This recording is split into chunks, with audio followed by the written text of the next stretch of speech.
Hello, everyone. Welcome back to Fire Emblem Ragnarok Part 2. Let's go into it. All right, so when last we left off, you all were preparing for Yggdrasil's Remembrance, and you had time to prepare. And now, night has fallen, and the party will soon be upon you. So, who wants to go first?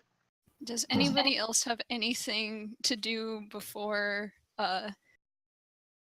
regarding preparations for the party? So Soleil has done a little bit of shopping with Caladenia, but she also needs to cook something. Yeah, I imagine that after they went on their expedition to find their gifts, they parted ways, and Callie went off rather quickly because she had multiple things left on her list.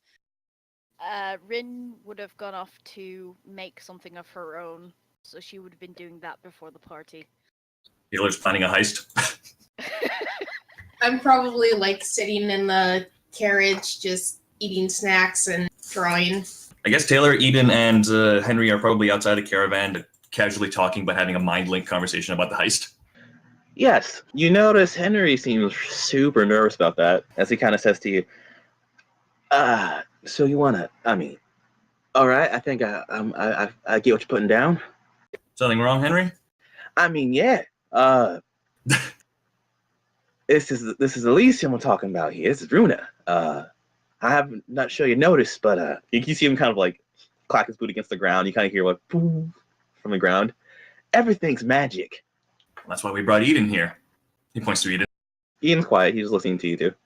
Can I roll insight to see if there's anything I noticed off about Taylor and these three people outside the caravan? I'm probably by the window and I can hear them clearly. I just want to see if there's anything off. Okay. Roll it. I say an insight check with disadvantage because I'm not talking. You kind of watch Okay. So that's 17. 17. Eden seems perfectly normal, so is Taylor. Henry seems a little off, only because he seems very fidgety. I'll just kind of rap on the windows and say, "What are you guys doing?" Just having a drink, Jamie. He says, holding out the bottle of bargain bingen. I kind of narrow my eyes. Do I believe that? I rolled 19 on my deception. Okay. Roll an insight. All right. So 29. That's only a 12. Checks out. I don't notice anything terrible. I'm sorry. It's all up to you, Caladenia. Okay. All right, look, Henry. You're the only one who can break into the library there, and Eden is the one who can deal with the whole magic business. I can't be there, unfortunately. I have eyes on me right now. You see Henry kind of give you a... Wait, so you want us to do it? Look, it's the perfect time, all right? Everybody's going to be busy at the party. Nobody's going to be at the library, except maybe the Scoutmaster is going to be looking there, but the Scoutmaster is going to be looking for me. So as long as I'm distracting, mostly going to be clear sailing, isn't it? Eden's going to have your back. Right. Right, Eden? Which Eden glances at Henry now and sees, it'll be fine, Henry. He kind of puts his hands on his hips as he's kind of thinking. All right. By the way, I did fill Henry in on the reason he's doing the heist after all. It's not just going to be random ass oh, hey, let's do a heist. What'd you tell him? I told him that Elysium is apparently keeping secrets about the relations between Bjork and Tagwell, or Bjork and Laguz, and he's thinking that they might be using the Tagwell here. Okay. To which that's why he's okay with doing it. He's just a little wary. All right, Eden, any plans on your end? This heist is going to go down? Anything we should know about magic here? Well, it's like Henry says, this entire place, the magic nexus. You know what that means? Vaguely, but any detail would be nice. This is a focal point of magic throughout the continent here. That's why everything is so powerful. So the magic's employed here will be tricky. And you think you can get around that? I'm doing my best. Can I roll insight to see if that means he's confident in his work, or if he's really not confident in being able to overpower the magic? Get a shot. 13. Reading him, Eden's, Nina, he always stands up back straight, perfect posture. He can't quite get a read on how he looks right now. He seems kind of passive about it, but that's about it. Look, whenever people plan a heist, you kind of need to be all in or not in at all. So if you have any hesitation, let me know right now before things turn sour. And as far as I understand, you need my help, don't you? Yeah. You're welcome to try it on your own. That would be problematic. for many reasons. Least of which is because I'm actually being looked at right now, apparently. Then don't worry. Now then, you should all be getting ready for the party soon. All right, you know your roles. You two break in. Henry goes past the gate. Eden works around the magic. Try to just. All we're doing is collecting information.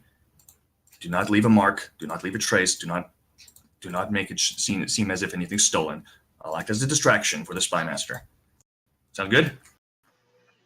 They both nod. All right. If there's any trouble, let me know right away. I'll think of something. They nod.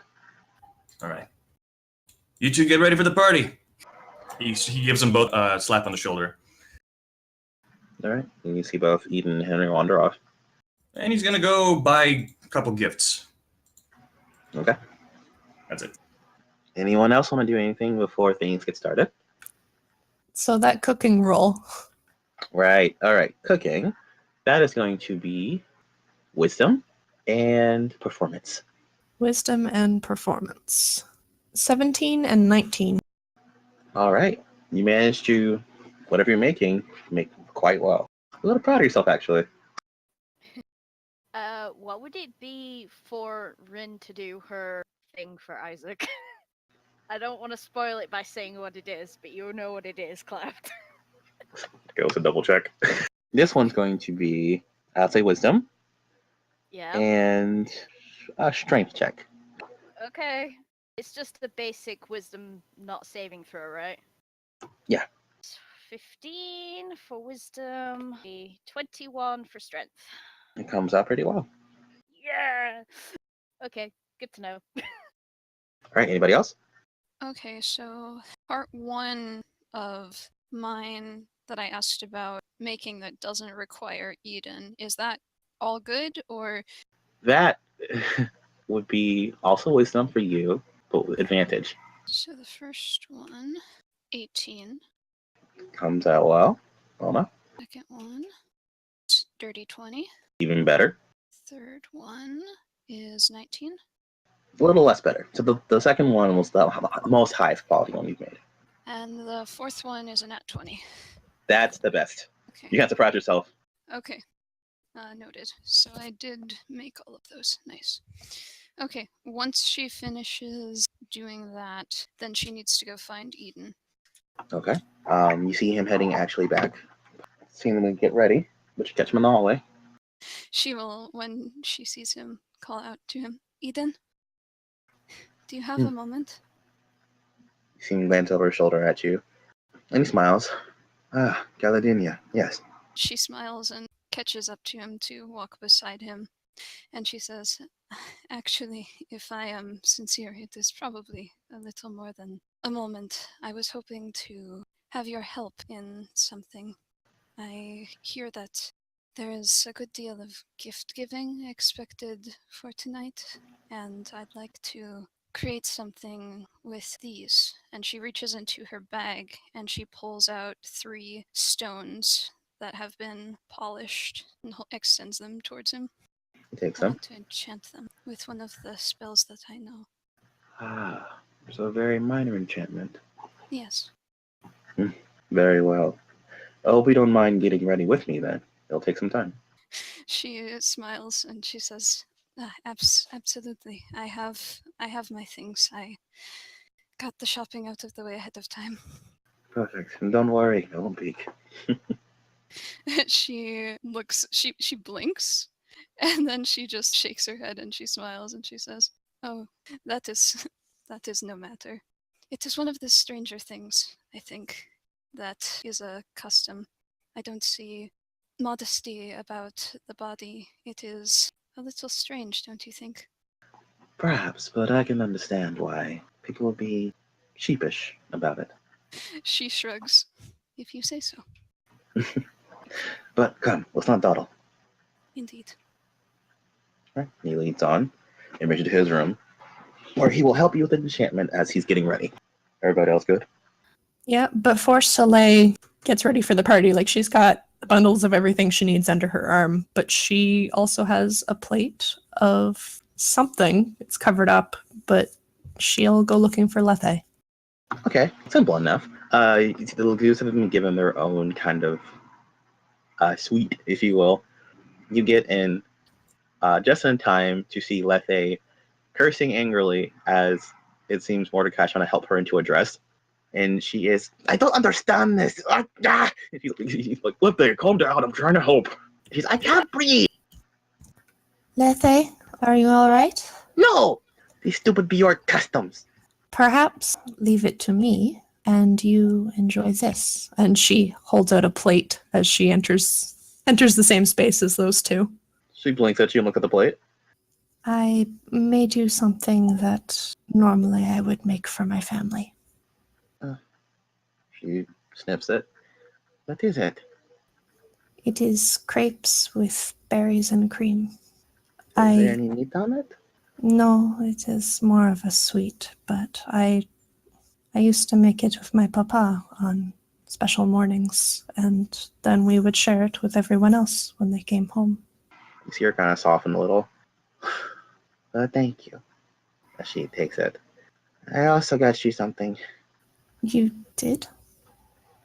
It's nothing much, but, well, I noticed that you keep your, stone on a... She kind of points to it. Soleil kind of wraps a hand around the Laguz stone, presuming that's what she's talking about. Just a different way if you want to carry it. And she whistles at Mordecai's, oh, right. As he grabs something, seemingly kind of has like a handkerchief over it as he presents it. And it's an anklet that has a couple of jewels encrusted into it, and a particular spot where you could put your stone if you wanted. Soleil smiles, and she takes the Laguz stone off her neck and carefully works about inserting that in and trying it on. It is beautiful. It fits perfectly, and you also notice Lethe also has one on her ankle. She got one like hers. She hugs Lethe. Ugh. All right. She hugs you back. It's from Mordecai too. We put our funds together. In that case, she pulls out something wrapped in brown parchment and holds it out to Mordecai. This one is yours. He sniffs it. It is not food. Unwrap it. You see him, you see his tongue kind of peeking outside of his mouth a little bit as he's like slowly trying to rip it open. Not to hurt anything inside of it. And inside the package is a small white plush bird. It is soft and looks as though it was probably made for a very young York child. You see him stop for a second, blink at it. You see his big smile open on his face as he's, oh, look at this. It will remind me of you, Soleil. I have to make sure you always have something to take care of, so that you take care of yourself. Thank you. And she will go up on tiptoe and give him a kiss on the nose. He blushes. He gives her a big, big hug. She returns that. You know, Soleil, I have to say, you're no longer that little weakling, are you? Not in so many words. She smirks at you. Well, I mean, with my tutelage, of course, you will toughen up. Of course. But first, that is not how a dress goes on. So let's fix this. Then show me, because I don't know what I'm doing. She's saying this, and Soleil is already reaching to fix the dress.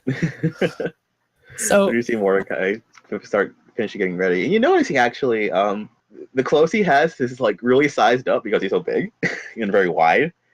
But he puts on a suit pretty nice. Yeah, Soleil gets ready after she finishes helping Lethe, and you'll notice that she gets ready in record time. It looks like she's done this a ridiculous amount of times and has a ridiculous amount of practice. Alrighty. Anybody else? You're good. I'm good.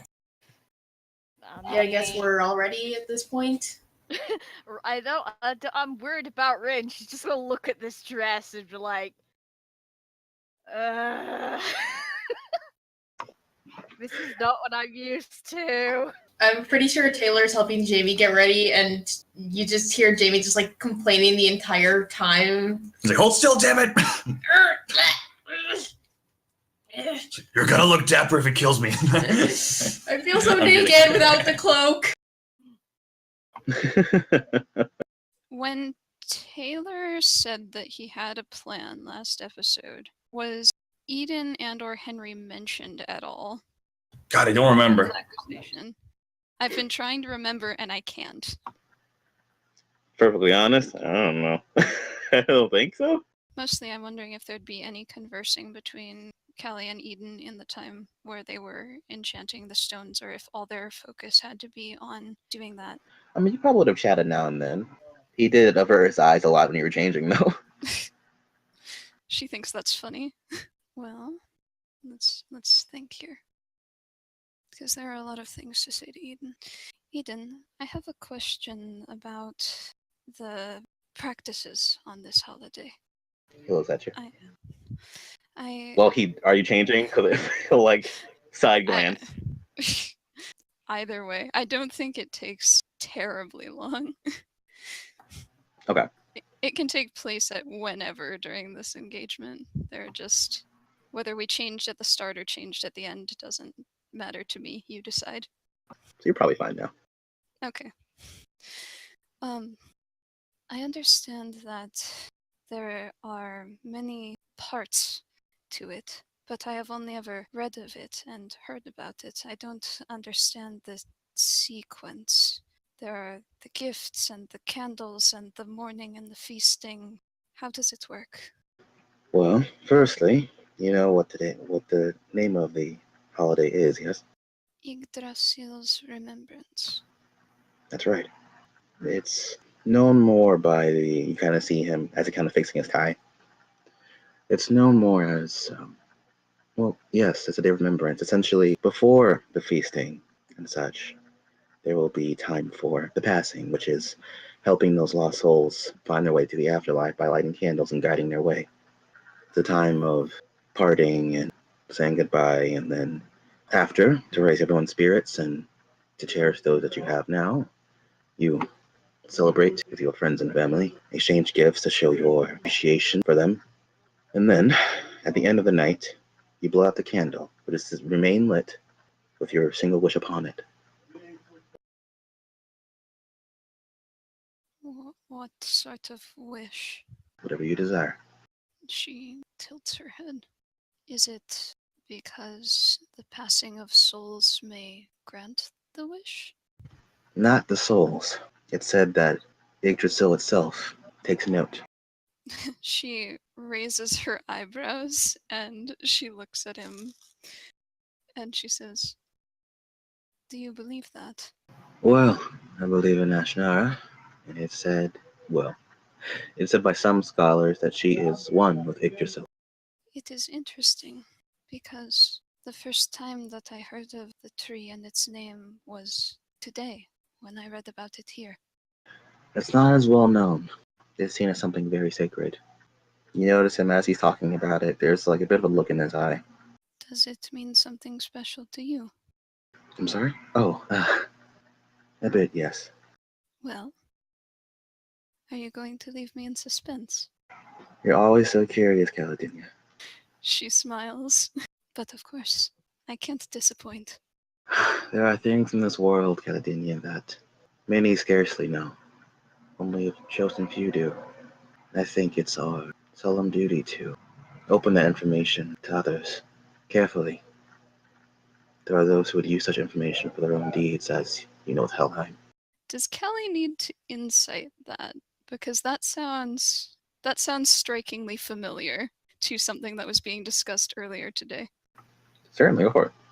How's 24 do ya? Alright, what are you trying to insight exactly? He said that he thinks that there is a sworn duty to share information with the rest of the world. So she's trying to understand whether he seems to be suggesting something with that, or whether she ties that back to the previous conversations that were had about the books locked up in the library, anything like that. What you can tell, it seems for Eden that this is a bit of a passion. Knowledge and gaining knowledge, but also sharing that knowledge, not just locking it away. There's definitely something personal there. She will consider him for a moment and then say, "Is there something that you're looking for too? some information that is hidden away somewhere. Yes, there is. I seek answers. I do also. But if I told you what I sought, you would think me mad. she she probably can't hold back a little bit of a stifled laugh at that, and she'll say, Eden, my entire people think me mad. If there is anyone in this world more likely to believe mad things, it is me. He smiles at you. Very well. What I seek, Caladenia. I seek a way to save this world. She looks at him intently. To save this world from... An old prophecy. Ragnarok. She blinks, and then she thinks for a moment, and she says, the prophecy of Ragnarok. And she's going to recite the words that were spoken to them by Gil. And you notice, as you start saying the prophecy, halfway through, he finishes it for you. Then you know Alistair's death Was was the only first step beginning. toward the end. So I was told. You were told. Yes, I was told. By the one who told me the prophecy. Not many know that prophecy. Well, scholars do, but they think it nonsense. I, Indeed. however, can see the truth. You can see the truth? Yes. That's the whole reason I'm here in Gloria. The entire reason I came to Pacifica. I'm trying to avert it.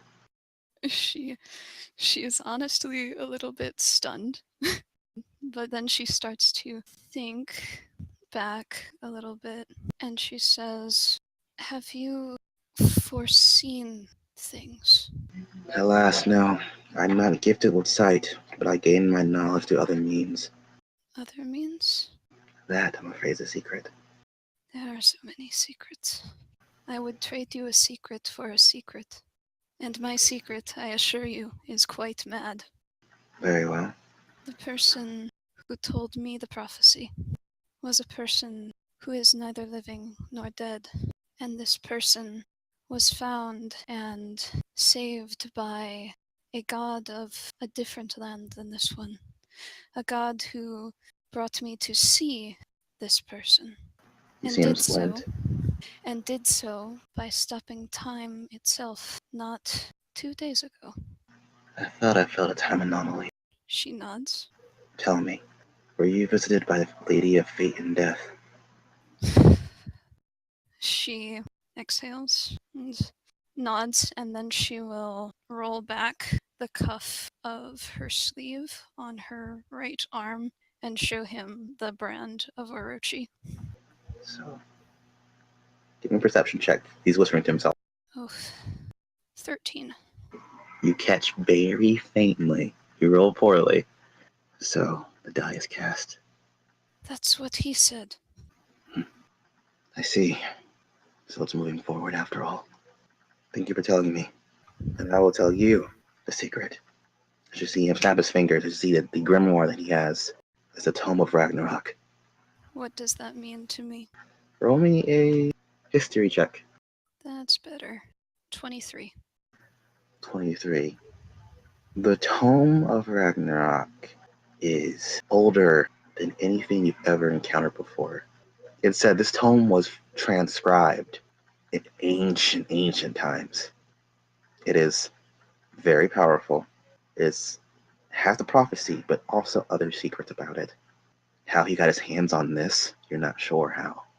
You can feel the moment he reveals it to you, there is like the magic in the room. There's a very audible hum around you. Wow. She looks on in awe and a little bit of just a hint of delight. That is incredible. It is. It's three of a pair. Well, three of a kind, rather. There's two others like it in the world. Are you looking for the others? Smiles at you a bit. Yes. Do you know where they might be? I think one of them might be in the capital.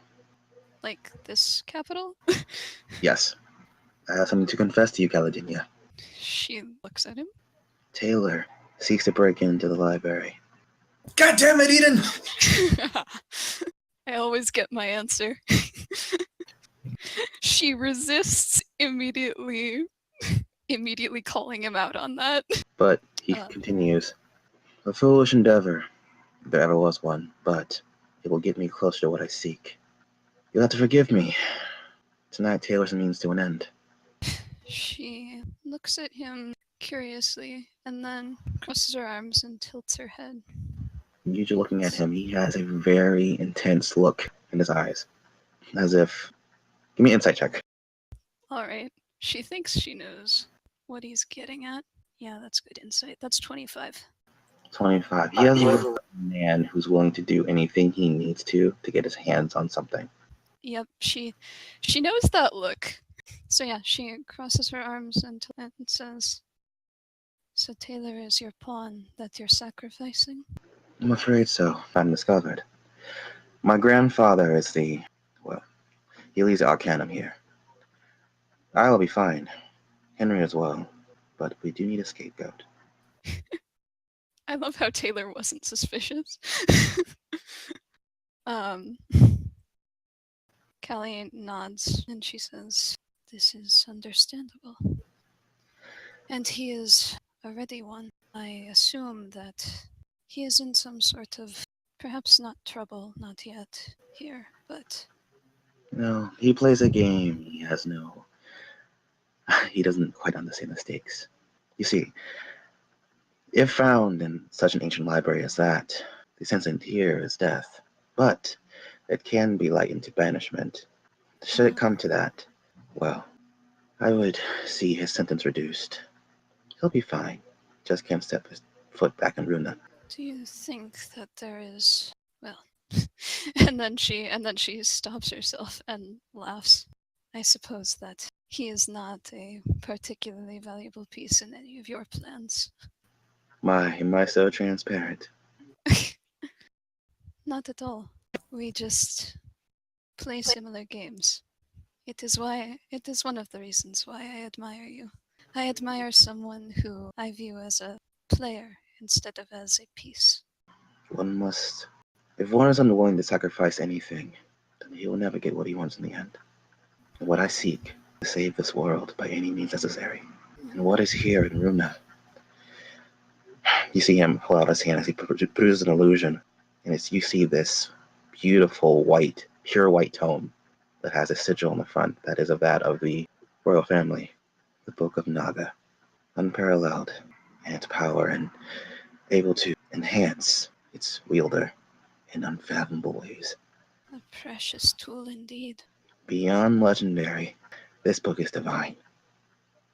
It was gifted by Naga herself to her first descendants, it is said. The other, as he produces a book of its complete opposite, ebony, dark. You can even tell there are pages, a different sigil on the front. This, well, I can't say the true name, but this is the Book of the Dark One. Similar to the Book of Naga, yet infinitely, as opposed to term is darker yet darker. Do you know his name? I do. Oh, I envy that knowledge. But, to speak his name is a bad omen, they say. Indeed. I could tell you if you are curious. She's about to answer eagerly, and then she smirks and she says, "I believe you already answered that question for yourself." He smiles a bit, of course. Now, I'm aware that you and Taylor are close, so I wanted to warn you.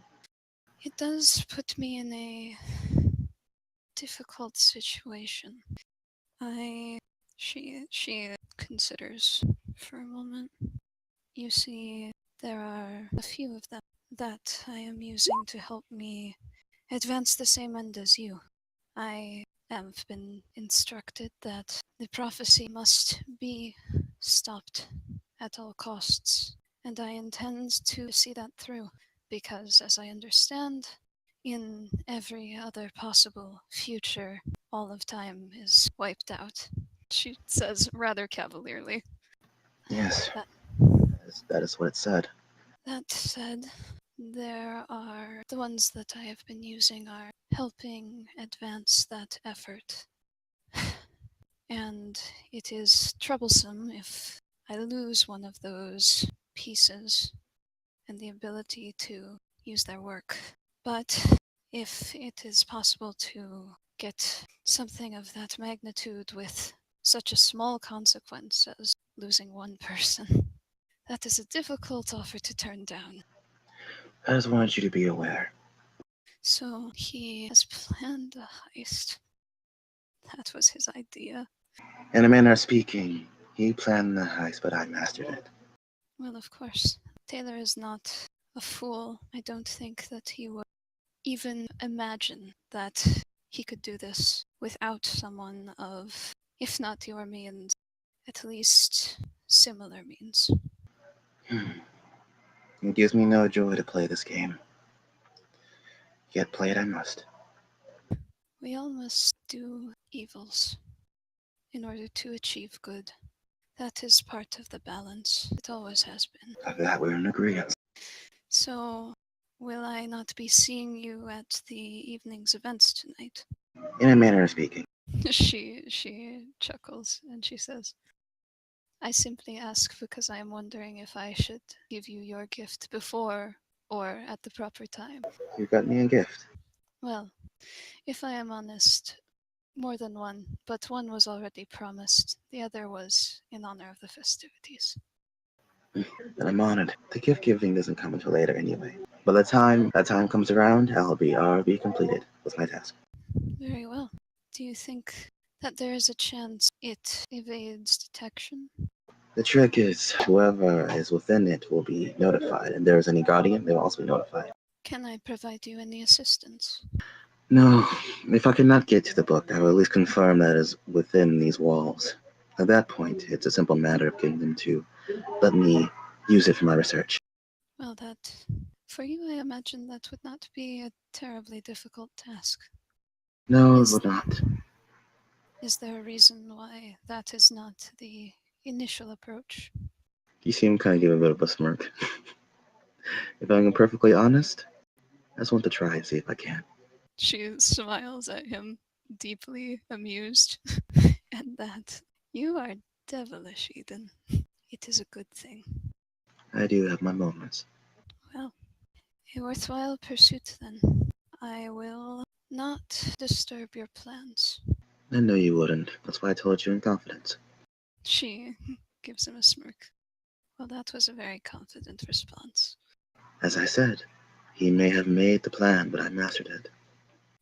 Indeed. Then, I suppose the only thing left is to do it. Just so.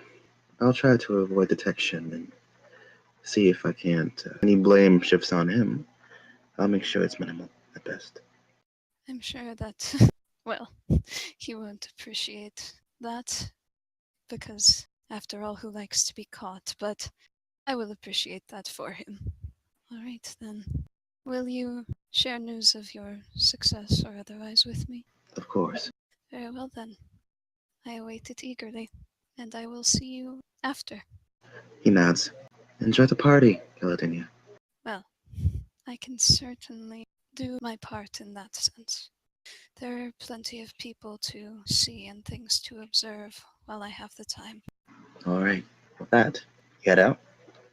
Yep, she'll go with him until he parts ways with her. Well, you're at his room, so he gets to the door. Oh, I know, I didn't know if he was going to walk anywhere or not. He does get the door for you. He's still a gentleman. A backstabbing gentleman, but a gentleman nonetheless. The best kind of gentleman. Y'all playing the game. He's playing to win. Now, before we get right into it, because once we go, we're not going to stop. Yeah, I just love how Callie, failed to mention Taylor happens to be marked by Orochi as well. And all of us, yeah. She's just, they're people that I'm using. There are ways that you talk to puppet masters, and there is information that you keep to yourself. They have an understanding. So, night falls. Everyone's ready. And you are all escorted to that party room where the festivities are being held. You can see all the paragons are dressed up, and you all are led out, and you can see that along the walkways here, they're almost kind of how it was like in Basilica. You can see that there are the walkways lined with candles. As you see, you get to the main room here. As you can see, there are different people who, some of them wearing masks, some of them not, but all of them look very sharply dressed and very beautiful tonight. As you can see, it seems the king and queen are also in attendance. They're kind of out up onto a balcony watching. As you can see that there are the different chandeliers and such are also lit. As you can see, a couple people are already kind of holding a candle kind of attached to a kind of like a stand that's already lit. And as you all come in, you're all handed one and kind of given a place where you can put it down if you want to like put it down. But you can see here you can kind of already kind of smell the feast that's being prepared, that's ready to go as well. But here currently, you can see there are a lot of people. It kind of takes you all off guard for a moment. But as you all come in, feel free to describe what you're wearing. Who wants to go first? I mean, Rin is going to try and stay at the back because she is not used to wearing this type of outfit and feels very awkward in it. So, after you lot. Okay. Wait, you want to go first, Jamie? No, you can go Okay. first. Taylor walks onto the scene wearing this. It's it's kind of like your usual fancy pants and vest, which is like red, and there's like a little of that napkin collar, whatever it's called. You know, in place of a tie. Frill. Oh yeah. He's wearing a black trench coat over it. Underneath it, but not entirely hidden, is a thimblethorn, which is always there at his side. The coat itself is black. It has golden edges and straps at the bottom. And yeah, that's it. Oh, you guys also know that this is a no weapons affair, but you can bring it if you try to conceal it. I guess you'll check it at the door. Okay. Go check. I guess I'm following like 2 steps behind Taylor. Jamie's wearing like a fancy jacket and a white shirt, I guess like white dress shirt, which is kind of crumpled. He's adjusting his black tie. He's got he originally wanted to go with a beanie to hide his ears, but Taylor probably found something like a little fancier and just Top hat. no, we're not pulling the rabbit out of the top hat. Maybe like a newsboy's cap or something like that. His entire look is still like looks nice, but A little casual. it's kind of casual and kind of like ruffled up a little bit because there was a struggle to get him into it. He's just wearing like black pants, black shoes, and he's just feeling like very self-conscious about this entire thing, just like hating every single moment of it because it's not his regular clothes that he can move nicely in, like very free. All right. Well, Callie and Soleil come in together, I do believe. Soleil Yes. asks for an escort. Soleil would walk in holding on to Caladenia's arm. So, Callie is dressed up in dress pants and a white blouse with long sleeves, cuffs folded back, and at the top there is a window that showcases the area from basically her neck to her breasts, and the top of it is pinned together by a brooch that has a bit of a trail which dangles down into that window. And over top of that, she is wearing a coat not dissimilar to Taylor's, ironically, that is black with gold trimmings on the 3 frills to either side of the top. And the cuffs on that are lacy, going down over top of the white. And on her arm is Soleil. And Soleil steps into the room in a stunning floor-length gown. It's bright white, fitted around the chest and the waist, down over her hips, where it flares to the ground. And it's open in the back with strings of delicate silver beading across the back. And curiously, you don't see the tattoo, the mark of Orochi, between her wings. It seems to be hidden somehow. And her hair is swept up into delicate curls and pinned there with what looks to be white, icy flowers. And she looks the picture of dignified grace, delicately held onto Caladenia's arm as she steps into the room. Callie very pleased to be holding the prettiest lady in the And you definitely turn heads. Now, Jade. Oh, she is not looking forward to this. Everything about this outfit to her is it's odd. It's too fluid, it's too loose, it's too light, and she doesn't like one bit of it. But she takes a breath and she tries to remain composed as she follows after Callie and Soleil. And the first thing that anyone would notice who has been around Rin for a long time is usually when you look at Rin and she's wearing her usual outfits, she's very flat-chested. Not so in this dress. She has quite the cleavage. And she is wearing this beautiful sort of black dress that's adorned with red flowers that go along, her waist and up her breasts and across her neck. The back is adorned with red beads. She's wearing a beautiful sort of mask that has been sort of altered to make it look like her horns are part of the mask, so they don't sort of stick out. And she's also carrying a black and red fan, which she is sort of fiddling with out of nerves as she sort of walks through, looking sort of trying to keep a straight face, but not liking wearing this thing one bit. Ladies, you look lovely tonight. I do not like this dress one bit. Jamie Let's will get like it over with. bump Taylor, and like as he's looking in, he mentally messages her, and well, that makes two of us. Callie chuckles and she says, I am surprised to see you went with a dress. Well, I'm not exactly a fan of suits either, so this was the lesser of two evils, I believe. Soleil smiles gently, and Rin would hear a soft voice in her mind. I think Isaac will like it. Rin turns red for looks- no reason. Yeah, Rin looks at her, turns pink, and she flicks out the fan to hide her face. Like, Classic. warm in here. Soleil smiles a little bit wider. But sure enough, you all do see the other paragons there, as they all do have. They're also dressed up. So whoever you can go up to, I will describe what they're wearing. But as you're all together, you can see that they got kind of the gathering crowd in here in this big wide space. You all look up as you can see that the roof here seems translucent. You can see the beautiful night sky and nebulas above, dotted with stars, and it's gorgeous. You haven't really seen anything like this before. And it seems like almost like the entire roof doesn't exist. You don't feel any cold or anything like that. It just, you can see right through.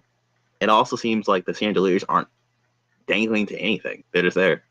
At this point, I think Taylor's kind of come to expect that sort of thing from Elysium. Yeah, it's quite impressive. I So- should have guessed they would do something magical in Runa. But sure enough. Does anybody know what the order of affairs is here? I do believe it is the more somber occasions first, followed by the festivities.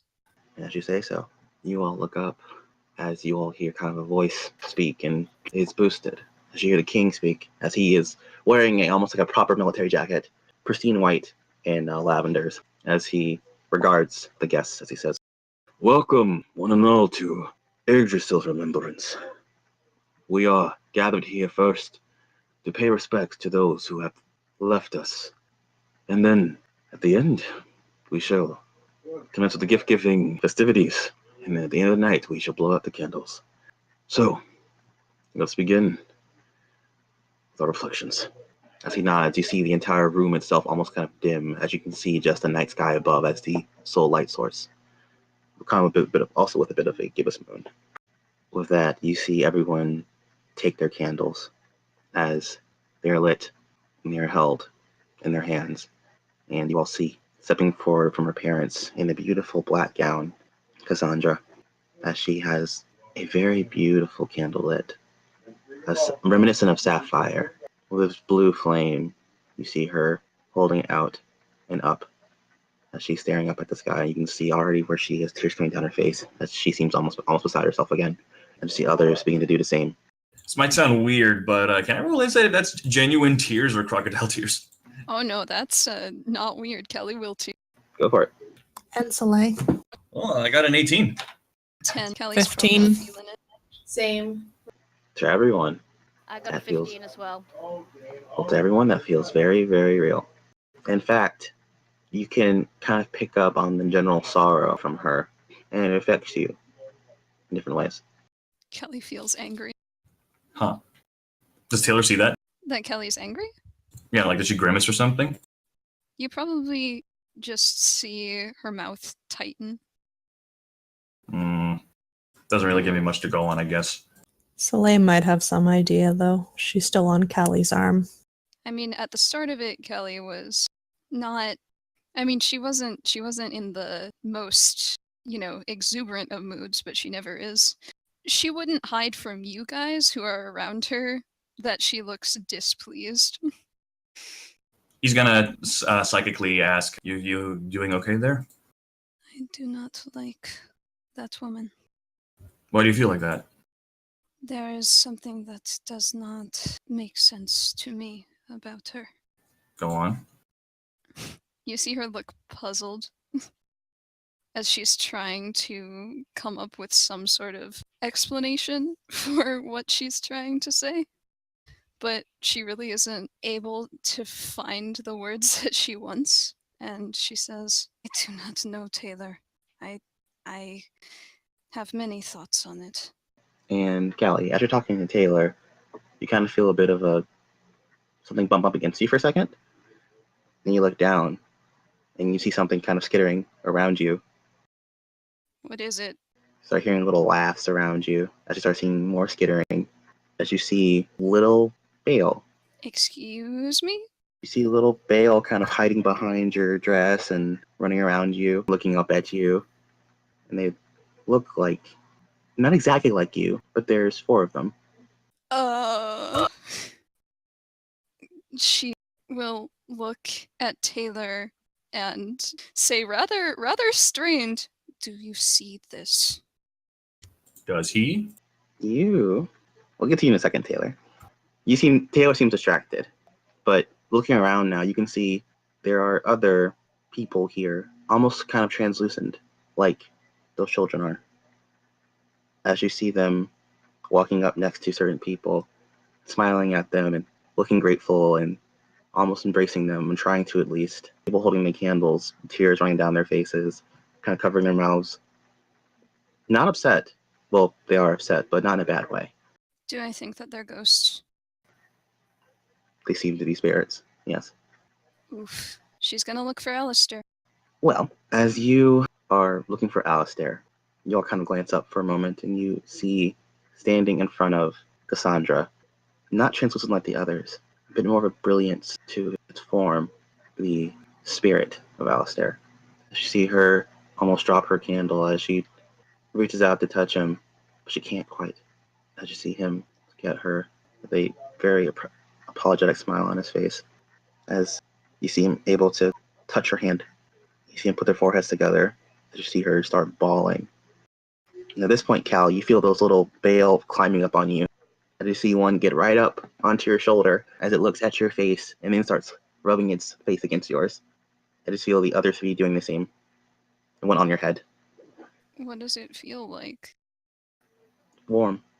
She is not happy about any of this.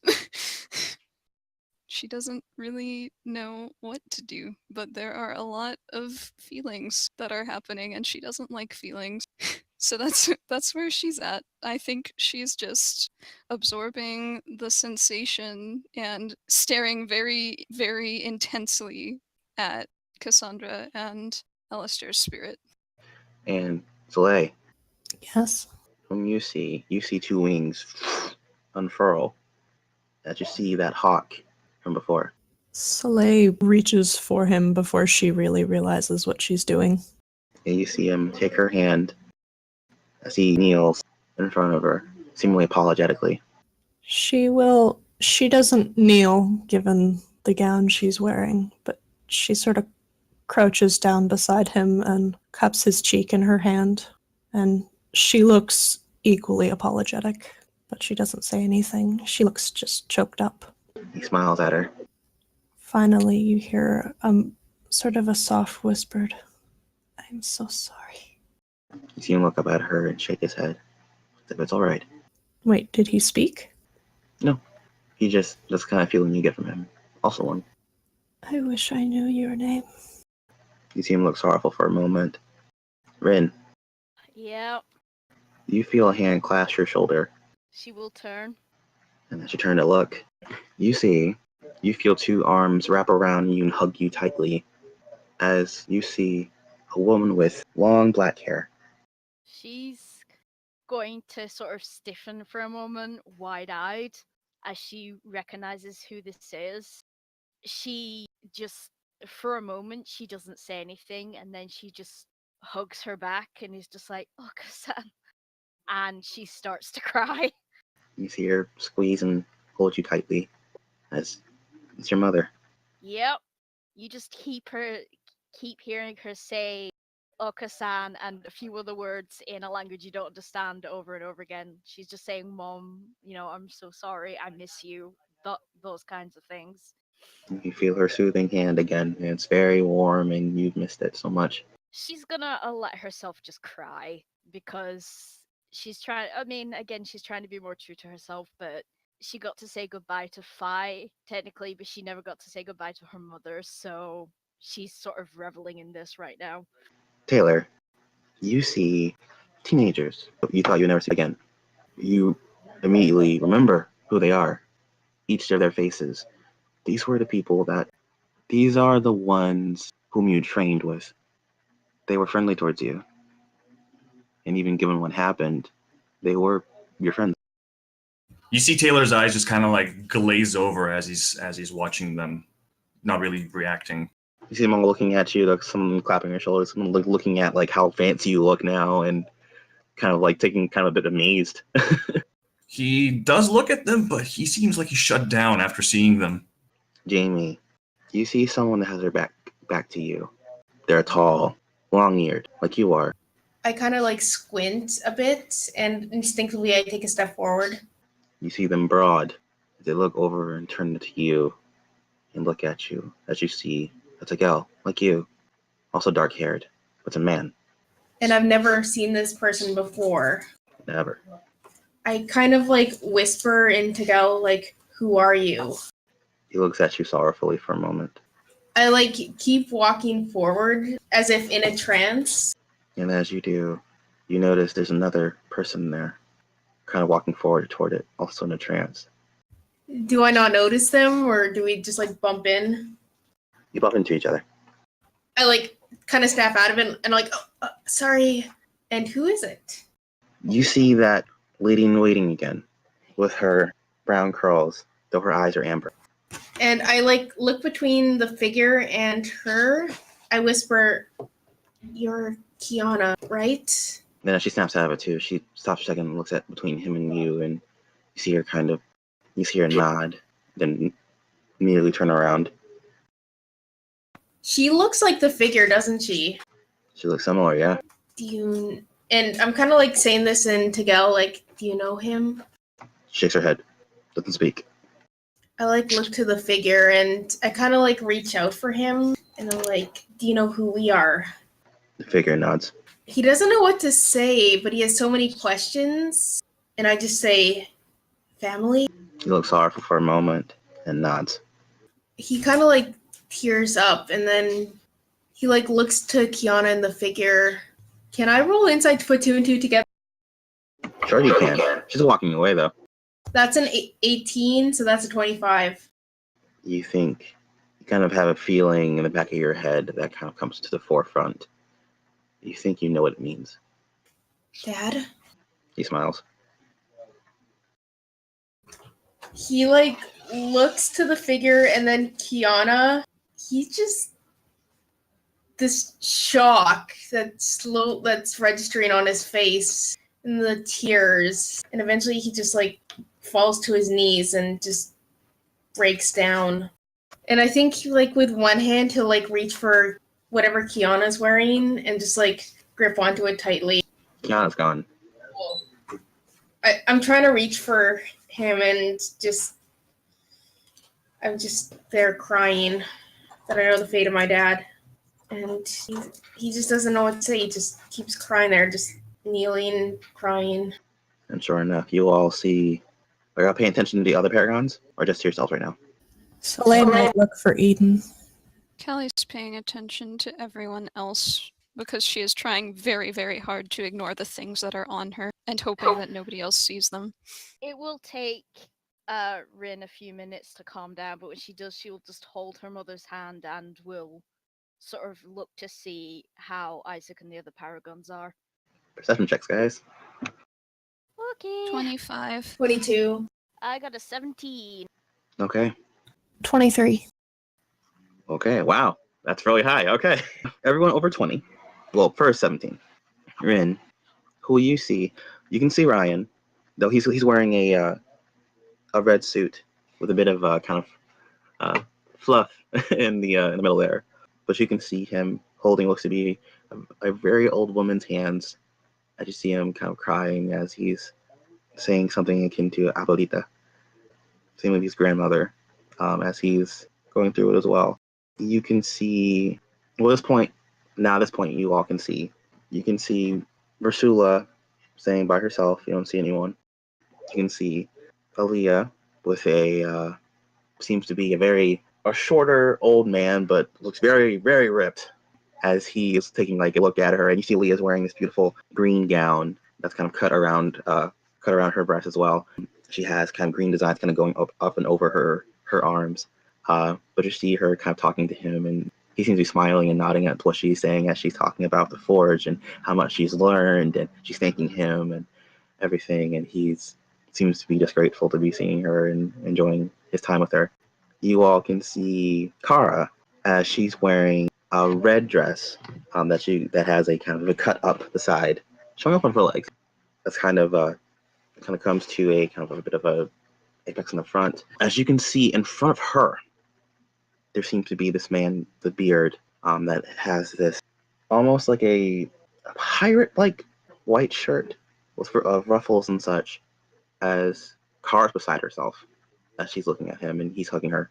You can see Jorg standing alone. You can see Ylva, who's wearing kind of like a pantsuit. She has kind of an overcoat over her shoulders.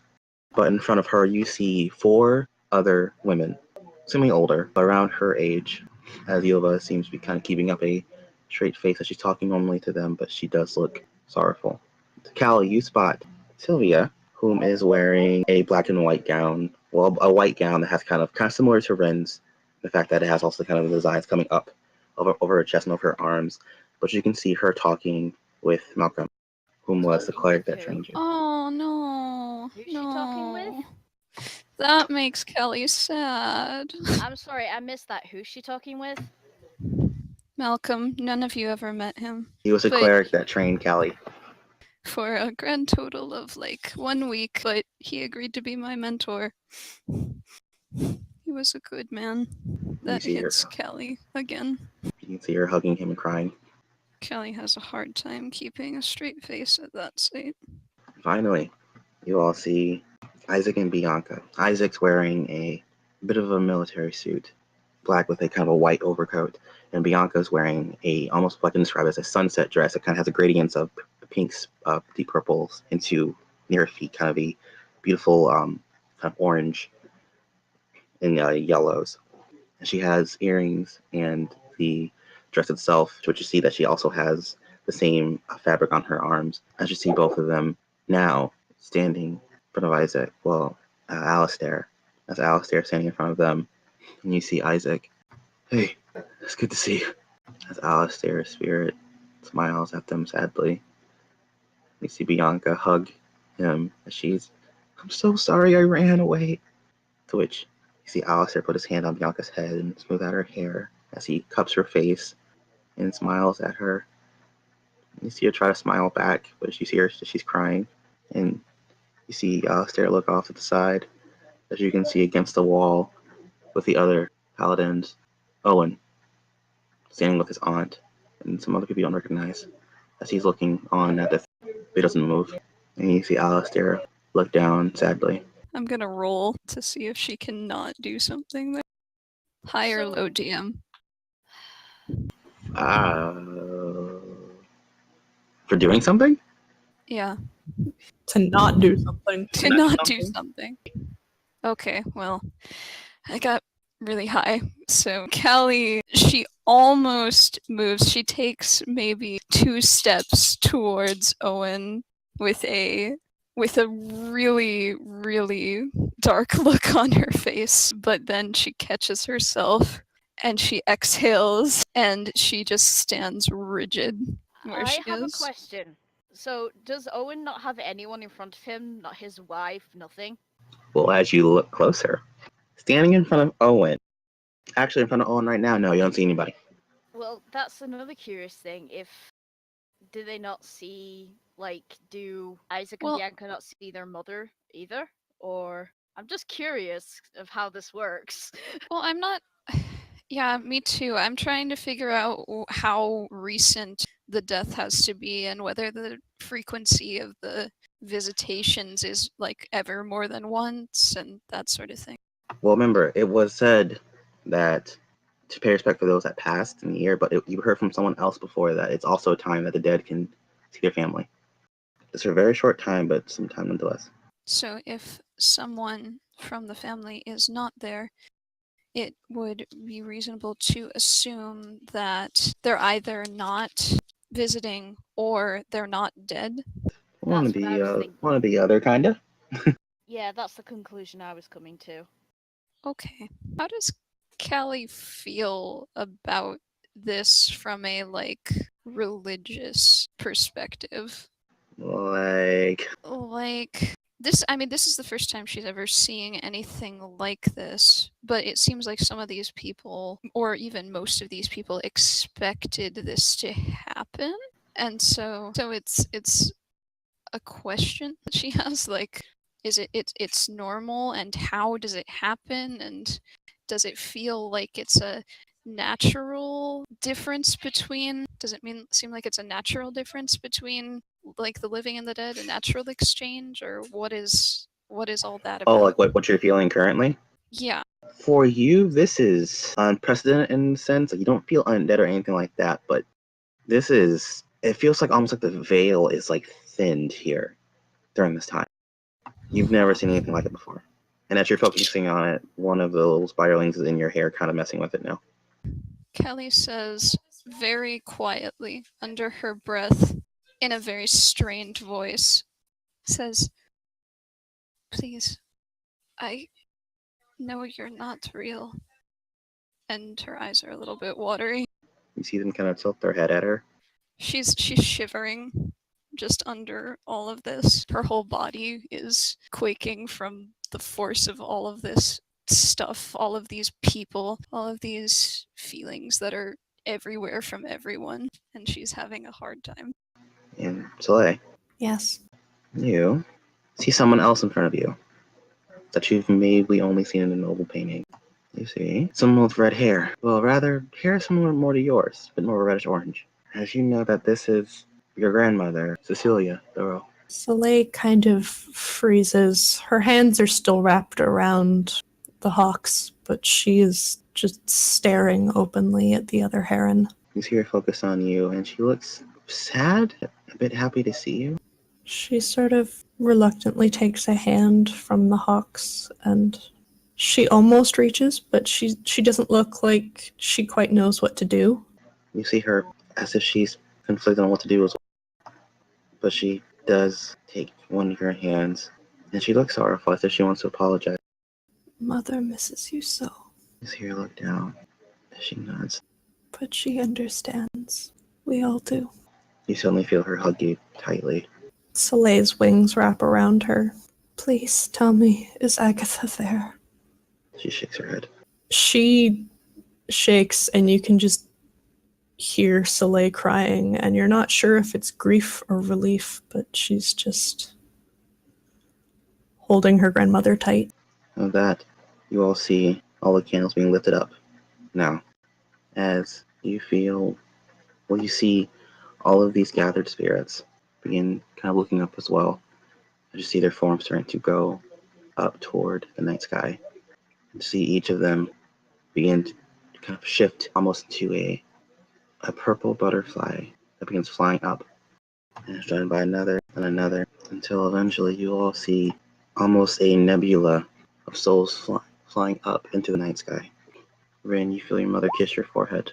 Jamie, you feel your father hug you tightly one more time. Taylor, you feel your friends pat you on the back. Callie, you feel little kisses on your face. Soleil, you see the hawk bow to you as you feel a kiss on your cheek from your grandmother. You see them also shift into that form as you also follow the well of souls up into the night sky. And holding the candles, you all look on with the others in attendance. You see Cassandra looking up. You see Isaac and Bianca holding Alistair's hands as it seems he's the very last one to leave. As you hear him actually speak, a lot of effort, it seems, but he says, "I love you." To which you see them both steel themselves as they hug him and they say, "I love you too." You see him look to his father one more time. See his father steel his jaw as he looks up toward the other souls. You see him look back toward Cassandra, whom you see her running down the stairs toward Isaac and Bianca are before she hugs Alistair one more time. And then you hear her speak for the first time finally. "Don't go, please." She responds again, "I must. Please protect them." You see Cassandra look up at him as you see tears streaming down her face as she's, "Alistair, please. I don't know what to do without you." He smiles and you see him kiss her. It lingers. You see him too shift form. You see him more brilliant, light, a butterfly, all after the others. A beacon of light in the night. You see his form, and all the souls continue up, eventually out of sight. You see Cassandra collapse to her knees as she starts crying again. You see both Isaac and Bianca kneel down as they hug her and share a moment together. You see other people kind of beside themselves, trying to take a deep breaths. What are you all doing? I have to go and just walk into the hallway. Yeah, I'm kind of curled up on the floor, just crying. Rin is gonna do something similar. She's just gonna find a place to be alone for a moment. Soleil is going to slowly walk over to Jamie, and then he'd just feel feathered wings drape over his back. I'll probably grab one feather and just hold it tight, just an acknowledgement. Oh, you just tears, just sobs. She just stands protectively, her wings sort of draped around him to shield him from view. And yeah, you probably notice that his hat has fallen off and his ears are just revealed, but he doesn't seem to care. He just squeezes your feather and thanks, but he doesn't want to talk yet.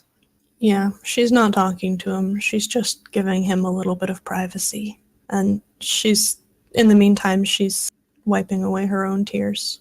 Callie, after all of this has happened and everybody's moved, she hasn't moved at all. And then she raises a hand to touch the places, her cheeks, where she felt those kisses. And then she takes a breath and turns around to walk out after Rin and Taylor. And it isn't until she goes out the door that she can't keep the tears from coming anymore. And they're silent. There are no sobs that come with them. It's just tears. The hallways are empty, right? Because Taylor's going to be pacing through them really rapidly, just muttering something. Well, you see a couple people kind of need some time as well. So you can find a quiet hallway though. Okay. Nearby. And time does pass. You said you're going after them, Callie? Well, she walked after them, but she just wanted to get out. She wants to. If she can, she'd go outside, or she'd go up. If she can go up and up and up to the highest point that she can find, that's what she'd do. Simple enough. No one's getting in your way. The highest point you can get to? Outside or inside? I mean, starting out inside, but depending on who's around when she gets to that point, she might go outside. Well, you can get to one of the main halls. You can get onto the roof. You eventually get outside. You feel kind of the brisk, cold air hit you. As you can see that trail of butterflies still heading toward the heavens. She'll find herself a perch somewhere and watch them long after they're gone. Yeah, In Rin time. would be doing something similar. She's in the balcony, sort of just humming a song to herself that her mother used to sing to her, while trying to get all of these feelings that she's feeling out. I think eventually Jamie will come out under Soleil's wings, just readjust his hat and stand up. He's going to whisper thank you to her and just give her a hug. You can see his eyes are red and puffy from crying. Hers aren't much better as she gratefully wraps her arms around him and just hugs him tightly back. She seems to need it as much as he does.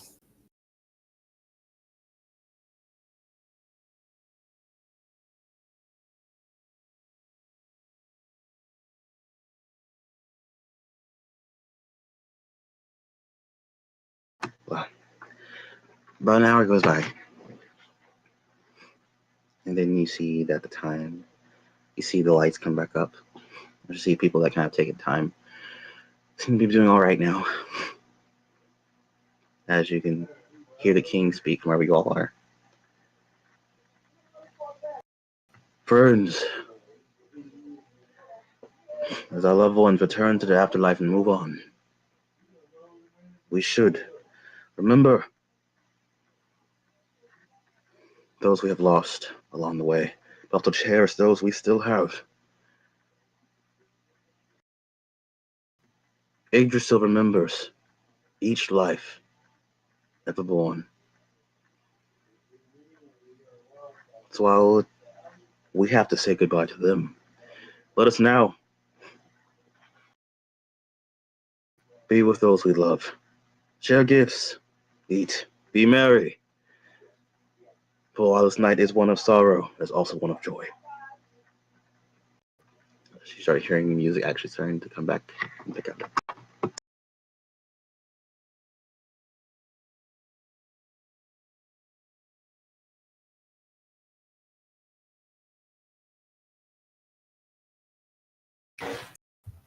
Question, did we have like a bag check area? Because like I don't think we were holding all our gifts when we came They would have told you to leave it in your carriages and stuff. Okay. Okay. So is this the time where we would just head back to our carriages and get the gift? Oh, as far as like keeping your gifts. Oh yeah, they would have had a place for it. Yeah, Yeah. that's what he was asking, because we didn't walk into the party holding everything. Right, no problem. Yeah, you got them. I think it's because Jamie's with Soleil. I guess they walk over together. Yep. And Follow him. And he'll like give her a small box. And he'll whisper like, I didn't know what to get you, but it was beautiful, like your eyes. Soleil actually flushes and she will delicately open the box. It's a necklace, like with a thin chain and a smoky quartz that is very similar to her eye color. She smiles and she takes it from the box and clasps it about her neck, which no longer has the Laguz stone on it. So it seems to fit perfectly into place. Like, smile through his tears and Thank in you. appreciation. No, thank you. I have something for you as well, actually. And she will also hand him a box. This one is broader and flatter than the one that he handed her. Okay, he'll like kind of curiously open it. And inside is a full palette of pastel paints. And there are several high-quality brushes laying across the surface. His eyes just light up and he says, I haven't much experience with painting. And he'll like start crying again and then kind of like hug her with one hand. The other's like holding the gift. Soleil just hugs him back. I am glad you are here, Jamie. Thank you, is all he'll say before he starts crying into her shoulder again. She's smiling, but she looks emotional too.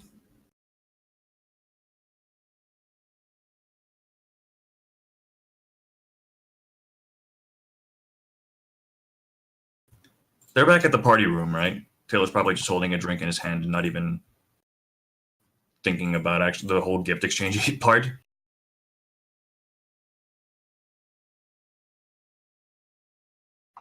Well, Taylor, you feel a tap on your shoulder. He turns around. You see Kara. Hi, Kara. Yeah, pretty rough, huh? Yeah, tell me about it. He takes another drink. She has one too. A little heavier than yours. He looks at it jealously. Yeah, what they had here was a bit light, so I had to make something. Mind if I share? She gives it to you. He takes it with gratitude. He chugs it. Also, you see the kind of dress he has? This.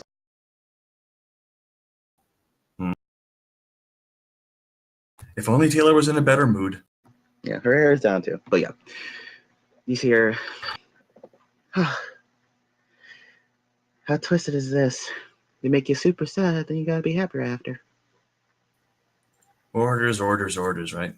They hate him too. I had a gift for you, but it doesn't seem like it's the mood for that now. Oh, really? That's a pity. Here. He hands you a box. He gives like a forced smile, but he opens it. And you can see within it, Taylor, these beautifully crafted sewing needles, but they're stylish in a way. Oh. It's actually a really great gift. Oh, now I feel really bad about what I got you. Don't. I know I've seen you make a few things. You look most happiest when you are so. Thanks, Kara. Don't worry. By the way, those are gonna last forever. I made sure they're enchanted by Eden. No kidding. Yep. They're magical. She smiles at you. They're not going to do my work for me, are they? No. Shame. Well, they won't do your work, but they'll help more than anything else would. I'm kidding. I love sewing. Yeah. He's going to hand her the gift and says, maybe open this when you're feeling a little more festive than now. What is it? You see her kind of like open a little bit of it. She doesn't open all the way. It's kind of enough to look inside. No, he doesn't stop her. He just kind of like gives a sly shushing gesture. It's lingerie, isn't it? Very well made lingerie, yes. See her look into it. You see her kind of look up at him, and just like kind of a sly smirk, like, "Oh, you." Gift giving isn't exactly in my nature. The people I grew up with, we kind of take gifts more than give. And as you're talking to her, she cuts you off. She kisses you. I love it. Thanks. I love it too. Get her already. Sorry, what? What? Nothing. That was just me saying, "Get a room already." They already did. Now he has to make sure it fits, and that role play kicks off. But you see her kind of leaning against him. You want to dance this alcohol off? Oh, yes, but once they get something better. Don't worry, I have a guy on it. Smart. If they could have their way, they play nothing but piano music all day. Ugh. These people don't know anything about how to party. Not at all. I can see why you left. Right? She smiles a bit and like hits him a little on the side. I should probably hand out the rest of my gifts while we're still doing this event. Go for it. You'll find me on the dance floor. He winks, and then he goes to the others.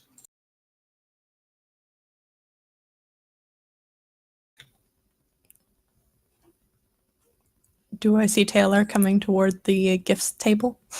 Probably, yeah.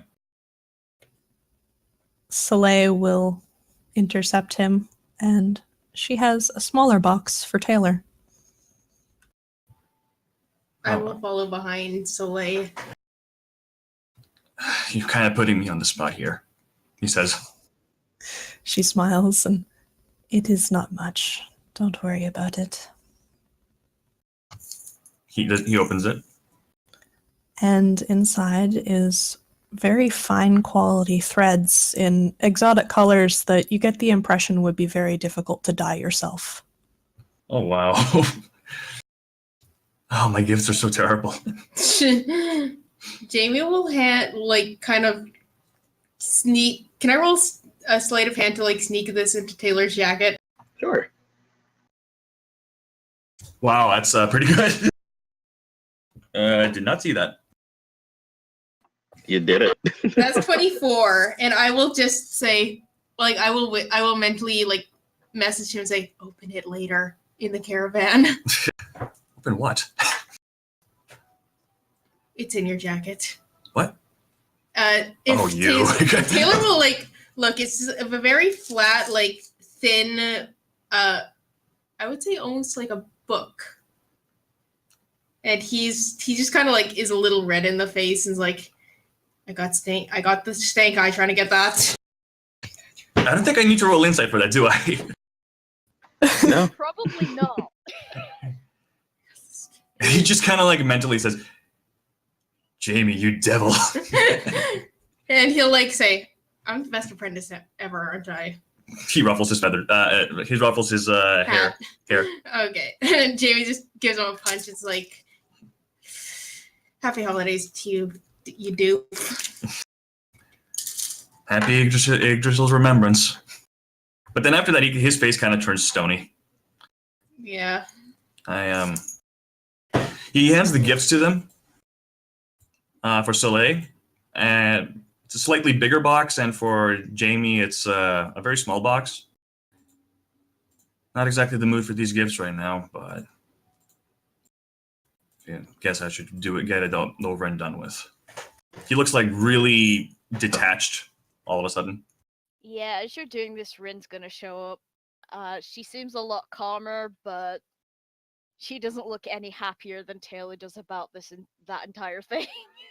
Soleil Like, it looks takes a hell of a concerned. lot out of her. Soleil looks concerned, but she will delicately peek into her present from Taylor. It looks like a megaphone. And he just says, I was supposed to say so more people can hear your beautiful voice, but, Soleil actually just snorts. Jamie will open his. That's when we clutch in game. It's a stress ball. He takes it in and squeaks is this for me to play fetch with patches? That's for you to keep yourself in check, Jamie. And then Jamie just once says, I'm gonna play fetch with patches in it with you with a caravan. Oh God, what have I done? And you just get that mental image of Jamie just throwing a ball in an open field and then patches just stomping past with the carriage A attached. train. And he hands a box to Lord. Rin.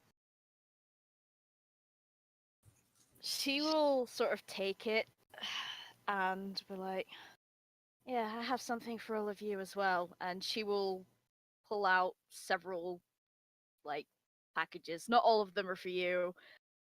She will hand one to each of you. What is it? For Taylor, it is a very high quality sort of emergency sewing kit. Everything that you need on the go to patch things up is in there. Oh shit, nice. For Jamie, there is a brand new sketchbook with high quality pencils, both normal and colored. He is very excited about that. Yeah, and for Soleil, there is a winged bracelet. It's silver for her. Soleil smiles broadly when she sees her gift and hands Rin back a package. And inside is a woven leather bracelet with little silver feathers hanging off of the end.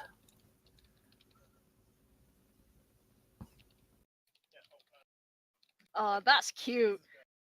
She's going to see this, look up to Soleil and just smile like it seems like we had similar ideas and sort of laugh a bit.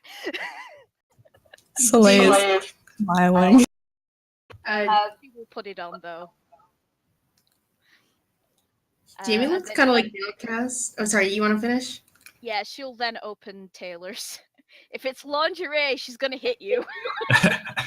It's a transparent face mask, like a mask. He says, again, it was supposed to be funnier. I know you like wearing masks, but I keep telling you to stop hiding your pretty face. So She's just gonna roll her eyes a little and sort of smile a bit and is like, I like it, thank you. he smirks. For Rin, Jamie has another small box, and he says, Soleil stole my thunder. Inside is a bracelet, but it's all like stones. But there's an inscription that says Amazonite, a stone of new beginnings. But in context of Jamie, he doesn't know of the whole like new beginnings thing with Caladenia. He's like, his impression was that, you know, we're starting this prophecy thing over. So, yay. Speaking of which, where's Caladenia? You don't know. Amazonite, a stone of new beginnings. That's very fitting. She will Taylor, a roll- message. Yeah, Rin will just smile and give Jamie a hug and thank him, and she will put that on her other wrist because she has two. Yay. Taylor's got a message. Caladenia says, hey, you're missing the party. What's up?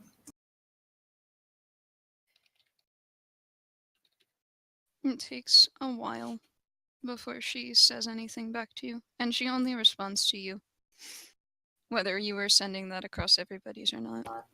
Yeah, I was just sending it to you specifically. Okay. And she says, I think I will enjoy the party more from my current vantage point. I see.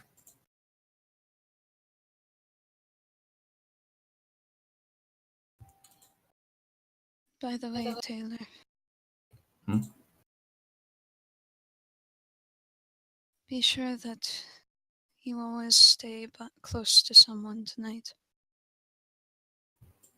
I planned that from the beginning. Why?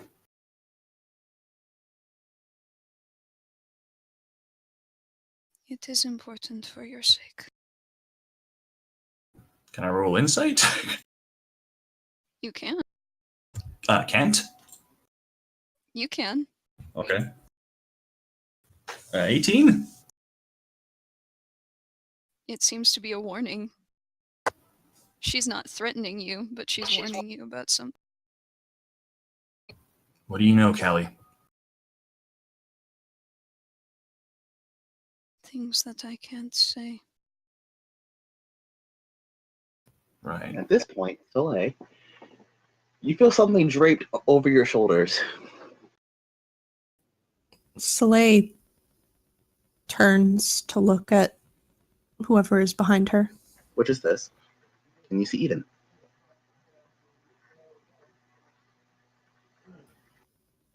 Eden. He smiles at you. I thought this would suffice. It's something I made for you. It's beautiful. Yes. You made this. I did. It took me some time. And you now have.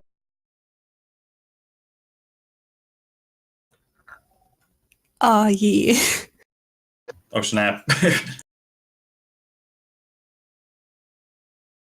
That's called doing a protect. Cloak of protection. After what happened Shit. with the veil, I figured this might behoove you to have at least something, a little extra. She politely takes his hand and then presses a gentle kiss to his cheek. See him flush red. Oh. Thank you. um, you see him stop. He kind of left him speechless for a second. And while he's speechless, she pulls out a very peculiar little box for him and holds it out. Mm. I'm afraid I can't enchant things the way you do, but I hope you will appreciate the symbolism all the same. He takes it and opens it. Inside is a beautiful pocket watch of silver and gold, and you get the impression it may actually be made of silver and gold. On the back is not an inscription, but a design, and Eden, knowing her as well as she does, would recognize how similar it is to the family coat of arms of the Duro house. Yeah, silver and gold. You see his expression super soften as he's Soleil. This is. You see him take it as he opens the pocket watch. The face is darker than the rest of the watch, but the silver hands are very, very finely crafted. It probably would have taken hours for those alone.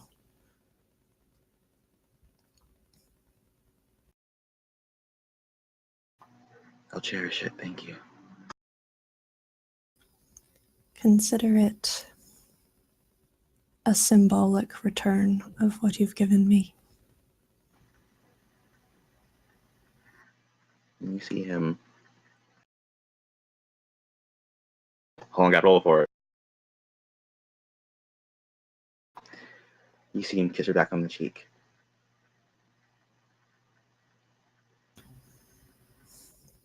She smiles, and it is probably the softest smile that she's given. It looks very vulnerable by comparison to the expression she gave Jamie and Rin.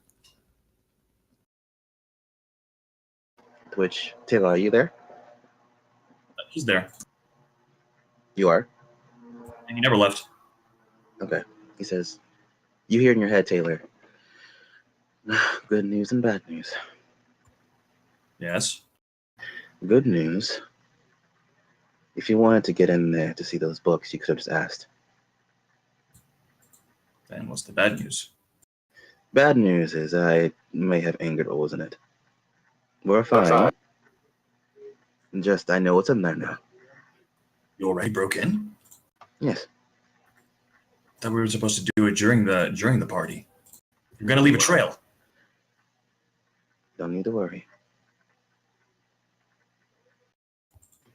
Though, if you are going to go in, you'll need my help. It was guarded.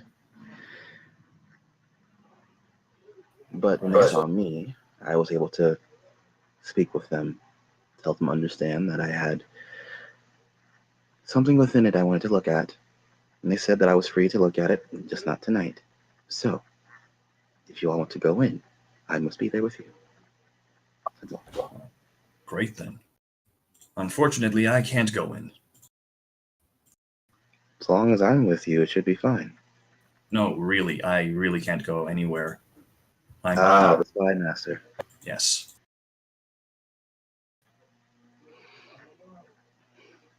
Very well.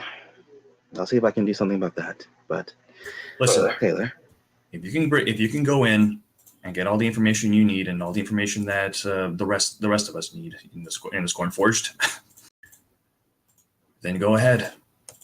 But I have to lay low. Until this whole thing with the spy master blows over, I can't do anything suspicious. That's why I asked for your help in the first place. there's something I want to ask you about that. What? Why did you trust me, of all people? It's not really a matter of trust. You're the only person who could get in. To be honest, first time I heard there was something locked behind that door, I just really wanted to see what was in it. I kind of needed that. He kind of like clenches his drink visibly. It's not important. In any case, I saw something tonight, and reminded me that this whole thing is bigger than any of us. I need to know this whole hidden secrets behind the Tagwell and the Bjork thing, or Leguz. I can't let them be used like that. You wish to use that knowledge to save them. I need to step in front. I need to stay ahead of everyone else. If there's anything I hate more, it's a kingdom keeping secrets. Nothing good comes out of that. You see him slowly smile at you as he's, I misjudged you, Taylor. What do you mean? To be fair, I didn't know much about you. I thought she would just wanted to cause havoc. But it seems you have a heart. If we're being candid here, at the moment I hired you, I just wanted to cause havoc. At least you admit it. I pride myself on honesty. Or lack thereof. Sometimes. Depends on the situation. I see. Well, you have nothing to fear from me then. Was I You're a supposed good to? man, Temple. Yeah, you might want to hold on to that thought. Well, at least I hope you are. He pats you on the shoulder. He does the same.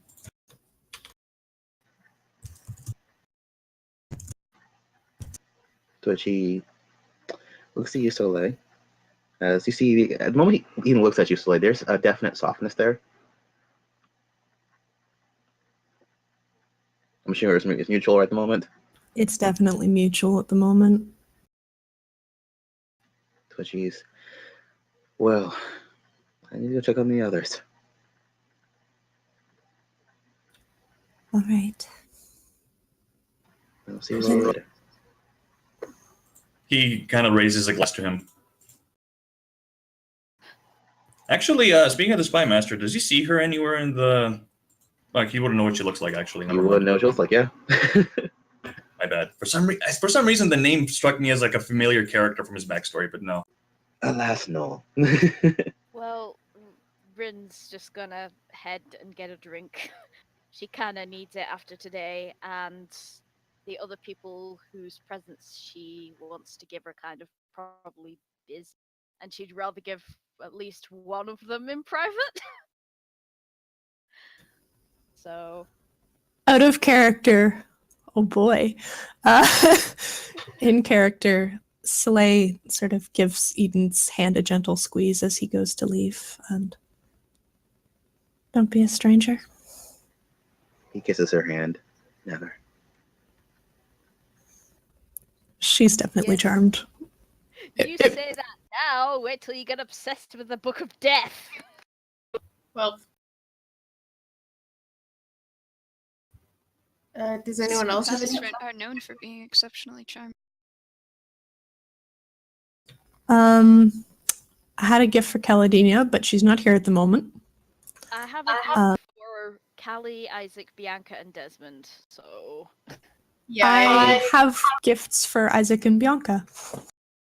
yeah, I have one last gift to give because I didn't know what to get at Isaac. Oops.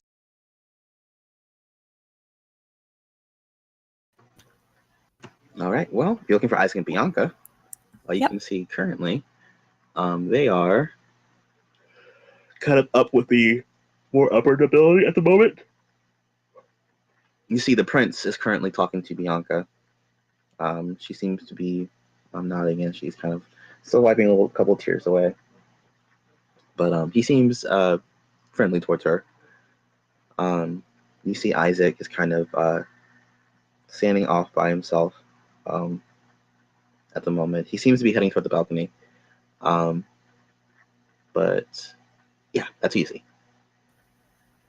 Soleil will murmur something under her breath, holding another flat box in her hands, and she will make her way toward where Bianca is. She gets the sense that she has to leave Isaac alone for now.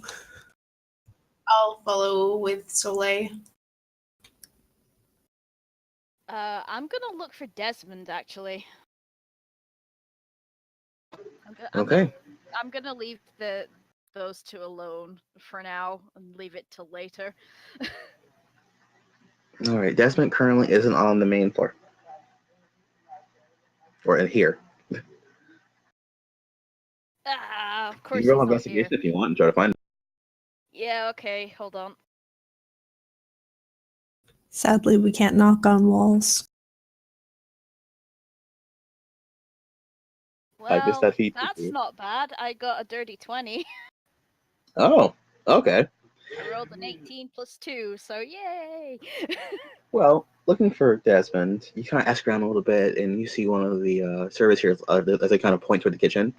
And you look inside, and you see a bunch of the kitchen staff are staring in amazement as you see Desmond, just a blur of movement as he seems to be cooking like 4 things at once. As he's looking at them as he's giving him tips, as now you see the key here is you have to simmer it at about a good medium length, then you move here, and then he's showing them like how to like cook better. She's gonna sort of snort in amusement at this and sort of step in. Is like, as impressive as ever, Desmond. She's gonna Ah. call out to him. He looks at you and smiles as you see as he's talking to you. He's still mid cooking as you see him like finishing his work and garnishing it, and you see like he seemed to have made what looks like a souffle, but you're not sure how. You I'm see them pretty all sure- kind of like this staring at Desmond and the food. I'm pretty sure Sayuri doesn't know what a souffle is, so it's fine. You don't. He made something. It looks good. She's just gonna sort of chuckle and be like, if you have a moment, I'd like to talk to you in private. Oh, certainly. And Twitch, as you see the chefs immediately start trying to finish what he was doing as he walks over to you. How may I help you tonight? It's not anything you need to help me with. Actually, I've brought something for you, and she will hand him a sort of bulky looking package. It's not too big, but it wasn't exactly easy to wrap. You seem to take it curiously. Well, open it. He opens it. It is a compact spice rack with a lot of expensive and rare spices in it. That she basically hunted for him for his use when he's cooking. You see his glasses gleam in excitement. You have my utmost thanks, Rin.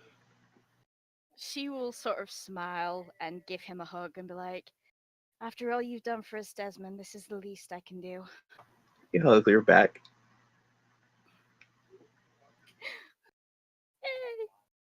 She will sort of smiles like, I have gifts for the others, but now doesn't seem like the best time. Today has been emotional, we shall say.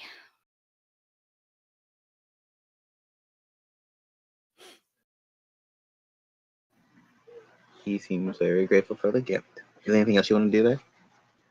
No, she will just sort of thank him again for everything that he's done and be like, well, I should leave you to it. Did you see the other chefs? You see them start. You start smelling smoke as you see one of them. Sir, as he's, well. She will sort of chuckle and be like, maybe when you have time, you can teach me how to cook as well as you. But for now, I guess I'll leave you to it. She will sort of pat his shoulder and sort of leave him to teaching the other chefs how to be insane in the kitchen. And sorry, just one sec. Hannah, why'd you share that? I love that scene to death. That'd be because I don't take time for gift giving. Aw, I can't see that. It's the song for when Elizabeth and Will got married on the ship mid-fight. Yeah, it's like, marry me. I don't think now's the best time. Oh gosh, I love that scene. Anyway. Ladies and gentlemen, we are gathered here today. Anyway, I love Barbosa. Anyhow, who's going to Bianca? Yeah. All right. Yep. All right, you have to Bianca, and currently see the Prince Samuel is there. He's very, very sharply dressed. As he's talking with her, and you see her kind of look over for a second. She's, oh, 1 second. Hi. I'm like Soleil stepping forward. Jamie has stopped, just like mouth like slightly open. It's like, jeez, you're beautiful. He like managed to stutter. You see her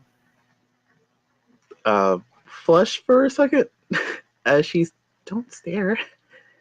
He like like kind of hold out. It's kind of a not so much a box, just more of like a bag with tissue paper in it, and he's like hiding his face, just all red. You see her tell her as she takes it from you. It's like And I didn't get to apologize for earlier, and it's the Griffin plush. And he's like, I also hope that you got the thing from earlier. You see her flush happily as she's, Jamie, thank you. He kind of like looks up. Just he's very red in the face. You see her blush as she gives you a hug. I will hug her back, and kind of instinctively he'll like give her a little bit of a nuzzle, but then he'll like pull away. See her flush a little more at that, the nuzzle, but He's like, he didn't realize he did it, then when he did, he just kind of gets redder. He's like, sorry. They're so cute. The knowing smile on Soleil's face is very delicately hidden. Soleil knows all of the ships. to which you see the prince kind of looking between you two as he's kind of, I don't think you were with the group that came in, weren't you? Is he looking at Soleil? And Jamie. Yes, Your Highness. Please, no need for formalities tonight. Though it's appreciated. I'm Samuel. You are. And she hesitates for a moment and then only introduces herself by her first name. My name is Soleil. I am a paragon under Sir Isaac. Yes. A pleasure. As he takes your hand, kisses it. She smiles, but she's tense. Jamie's giving Samuel a wary eye. Is he like looking to him? Like, is Samuel looking at him now? Yes. He's like, you can call me Jamie. Jamie, I see. Well, you have my utmost thanks, both of you, in your hand of bringing Lady Bianca here. We can all sleep a little more soundly now. Tonight was a bit harrowing already, but thank you. I'm gonna look between like him and Bianca, and can I roll insights on something? 4. Sorry, that one fell on the floor. That's an 11. What are you trying to insight exactly? Like how he's like said her name. Does he like her? You're not sure. They seem friendly, at least. Okay, fine. Jealous bun is jealous. Possible jealous bun. We don't know yet. He's like, thank you, sir. Sir. He's even kind of like give like a weird face at that. Thank you. Again, appreciated, but I'm not. He's kind of looks a little awkward now. I mean, he didn't know how else to address Samuel. Like, he's still trying to be on his best behavior. Yeah, so it's like you guys are kind of caught between like an awkward moment between each other. Soleil will interrupt their awkward moment by handing this very prettily wrapped box to Bianca. You see Bianca blink and she's, oh, and she takes it and opens it. It is for you and Isaac to share. And inside are artisan chocolates with candied orange and lemon. You see her face immediately brighten up as she's, these are, thank you. You're very welcome. She gives you a hug. Soleil looks startled, but then she wraps white wings around Bianca and gives her a tight hug because she also had seen her with Alistair. Yeah. She looks a little better, though.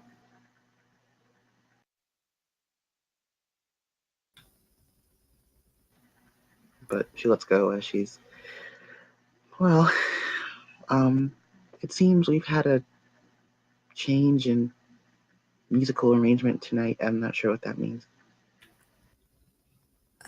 Change? And then immediately you see her face sort of become rather suspicious, and there's a mental ping toward Taylor. Did you have something to do with the music tonight? No. But if you look to him, he's kind of smirking. No, really, I didn't. She looks at Taylor and just... You can see she visibly rolls her eyes. I think I know where that might have come from, or at least he's aware of it. Of course. Has anyone seen Isaac, by the way? I saw him leaving. I think he needs a moment. Right. You see her kind of look down a bit, and she kind of see her kind of look up and over toward the kind of guard station. You see Owen against the wall as you see her kind of deflate a little. Right.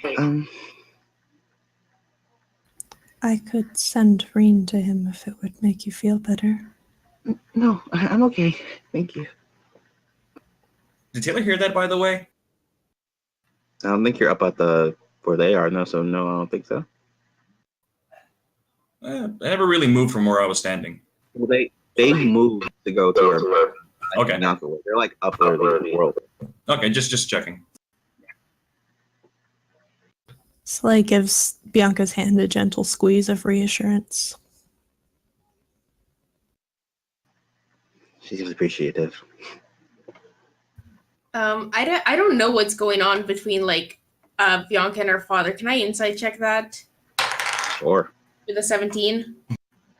There's some definite discomfort there.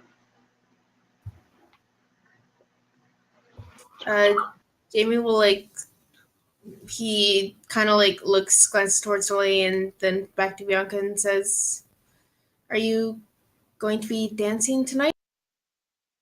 Oh, I want to try. Yes. He'll give a half smile and says, "Try." Well, I'm a little nervous about it. He said, it's an understanding. Do you have anyone to dance with? DCM will kind of, I mean, I probably will have first dance, but depending on the music. At the moment, you can't, I'm not much of a waltzer. That's for my sister.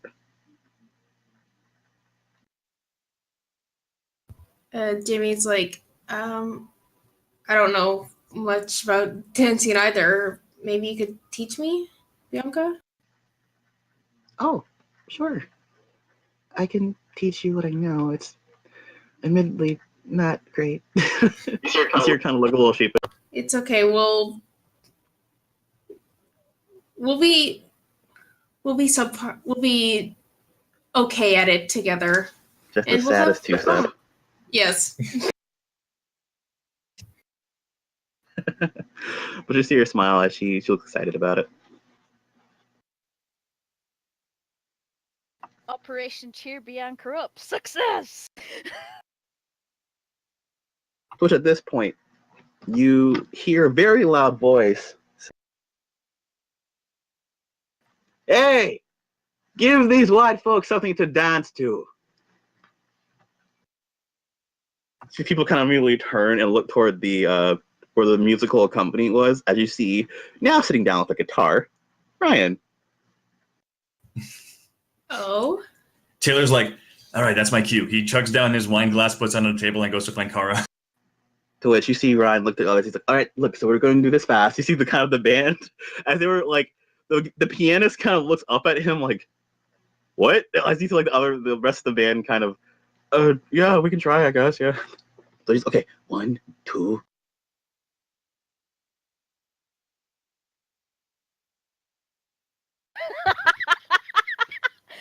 Nice. So just see all of the nobles here kind of,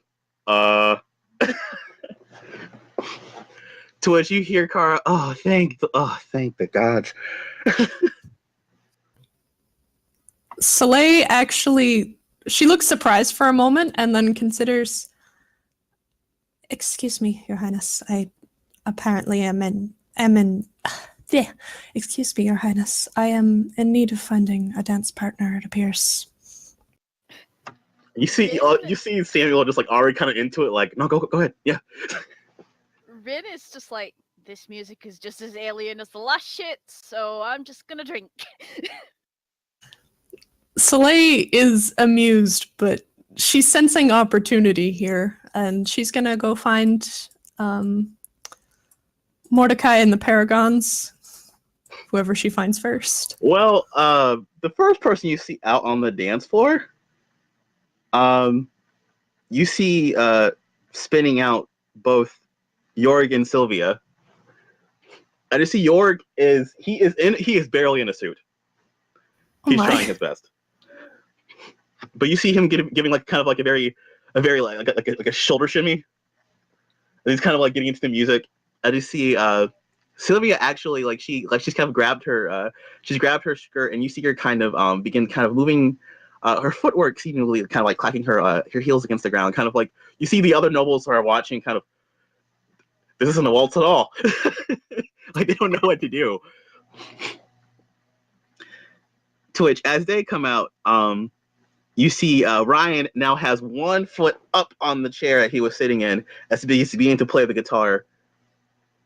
A bit like with a bit more gusto. As you can see, kind of like it seems the life of the party seems to be the Paragons. You guys getting in on this? Yeah, Soleil's looking for a partner. I will like grab Perception check. his hand and like give her like a big smile, like, shall we? You see Bianca look at you and look at the dance floor and give me a persuasion check. GM? 17 plus 6. That's an 8. He'll say like, we don't have to dance we can dance in the corner if you'd like. It's an 8. You see you're kind of, let's just watch for now. We can go out in a minute. Fine, he'll like say, and he'll kind of like move closer, like not really move closer, but just like watch with her. I can probably tell she's nervous, and he'll like lean over with her, and he'll say like, "I've never done this either before, too. You're not the only one." You see her look grateful. She's, as you see like Samuel's kind of like you see him kind of he's like doing like the worst like white guy shimmy, but like he's having fun. And then like Jamie will like cock his head towards like Samuel and say, "There are probably worse dancers out there. From what Taylor's told me, you just make it up as you go." You hear in his head, he's like, "It's all in the hips, Make yourself echo. No. Probably terrible at dancing too. But No, I meant like a memory. I'm kind of yeah, no. Rin Oh, is right. basically drinking and watching Rion and just tapping her foot. Like, it's not music she's used to, but she kind of digs the rhythm. So she's like, this isn't bad. I don't know how I could dance to it, but it's not bad. To which Soleil, with that roll, you being looking for a dance partner as you immediately make eye contact with Eden. There is somewhat of a mischievous smirk on her face as the cloak has shifted to bare her shoulders, and she extends a hand to him. And you see Eden, as he kind of smirks a bit, as you see him whip off his coat, as you see like his very nice shirt beneath, but you see him, he begins kind of like clapping as he spins out onto the dance floor, as he takes your hand. As he says to you, let's cut a rug, shall we? She grins and performance check 22. Oh, Those hips man. don't lie. Oh yeah. The moment the beat, like you start really feeling the beat, and you've practiced this before, to everyone's amazement, like Soleil, like as she takes things into hand, as he spins her, she immediately begins kind of her own footwork, kind of what Sylvia did, but almost like her own flair to it. You start seeing her moves beginning to like her hips beginning to move in mesmerizing ways. As you're, whoa, you know she had it in her.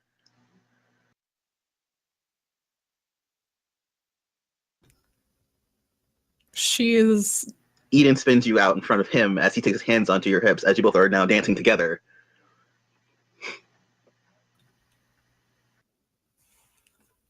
And her lack of restraint has now been outed. All right, Taylor, you looking for Kara? Yep. You find her. You see, she was currently.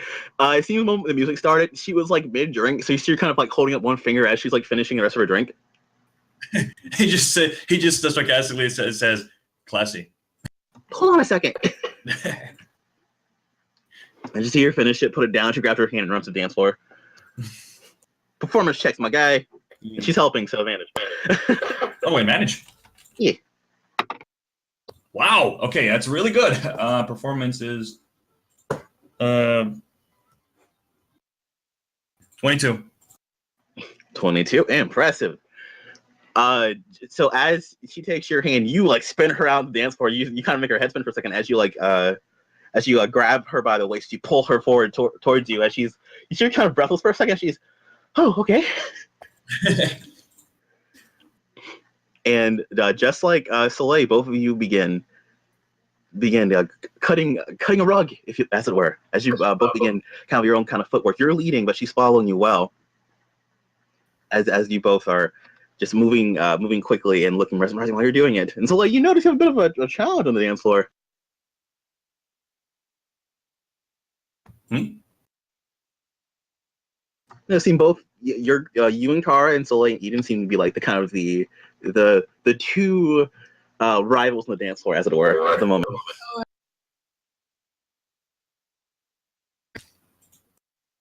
Well, This is where the heist really Rin, begins. Rin doesn't even know how to do this sort of dance, so she's just watching in a corner near, just watching this, like, huh, okay. I'm like half tempted to ask Kara to pull Rin into like a trio dance. Oh god. Just to spite her. I'm just thinking of all the Rin cleavage that Isaac is missing. To which, hold on. Yeah, you know how Rin's always flat-chested? She's a very healthy C-cup when it ain't flattened down. Yeah, Taylor noticed. Slay isn't I think looking that at must her be cleavage. painful. She's just amused by Taylor. Sorry, what? I said binding that must be painful. Oh. Yeah. They get in the way otherwise.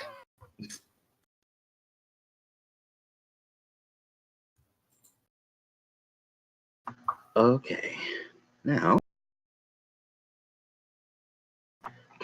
who else wants to go on the dance floor? I mean, Rin does, but 1, everybody else is occupied. 2, the person she wants to dance with is currently having an emotional trauma. And 3, she doesn't know how to dance, so she isn't going to go on her own. Someone will have to approach her. Yeah, my date doesn't want to dance right now, so I'll just kind of like hold her hand and watch with her. Or So if you see, some of the other paragons are dancing. They're watching too. You see Mordecai and Lethe there, as they're kind of like watching everyone's dancing, like curiously, because it's different to them. Soleil will wink at Lethe and Mordecai as she passes. You see Lethe, woo! There's a little more flair to the way she swings her hips after that. You see Eden's keeping up with you, Soleil. Yes. I imagine they end up like leaving the dance floor and just like fly in midair as they dance. Well, you notice kind of mid dancing, like you kind of see like the different lights giving off by the candles are kind of changing colors and flaring, as if like cantrips are being cast. Yeah, Mid- Soleil has some sparks dancing around her hair and her heels. Pretty amazing. Prestidigitation. Mages are more playful than you'd think. Sweats. All right. Well, Rin, Yeah. you see someone immediately almost kind of power slide towards you on their knees as they hold out a hand towards you, and you see Hans. Yes. As he says, "May I have this dance?" She's going to blink at this, take a breath, down her drink, and be like, sure, why not? And take his hand. He takes your hand. All right, your performance check with advantage. Well, I can't get better than a nat 20. Oh my god! As he takes your hand, you both come sliding out to the dance floor. You see, and he's wearing he's like a simple suit, but you see him whip off his jacket, and you see him open his shirt. As you both Holy just crap, Hans.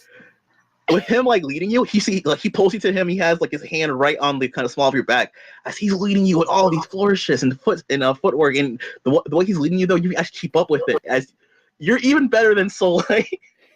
Excuse you. Taylor.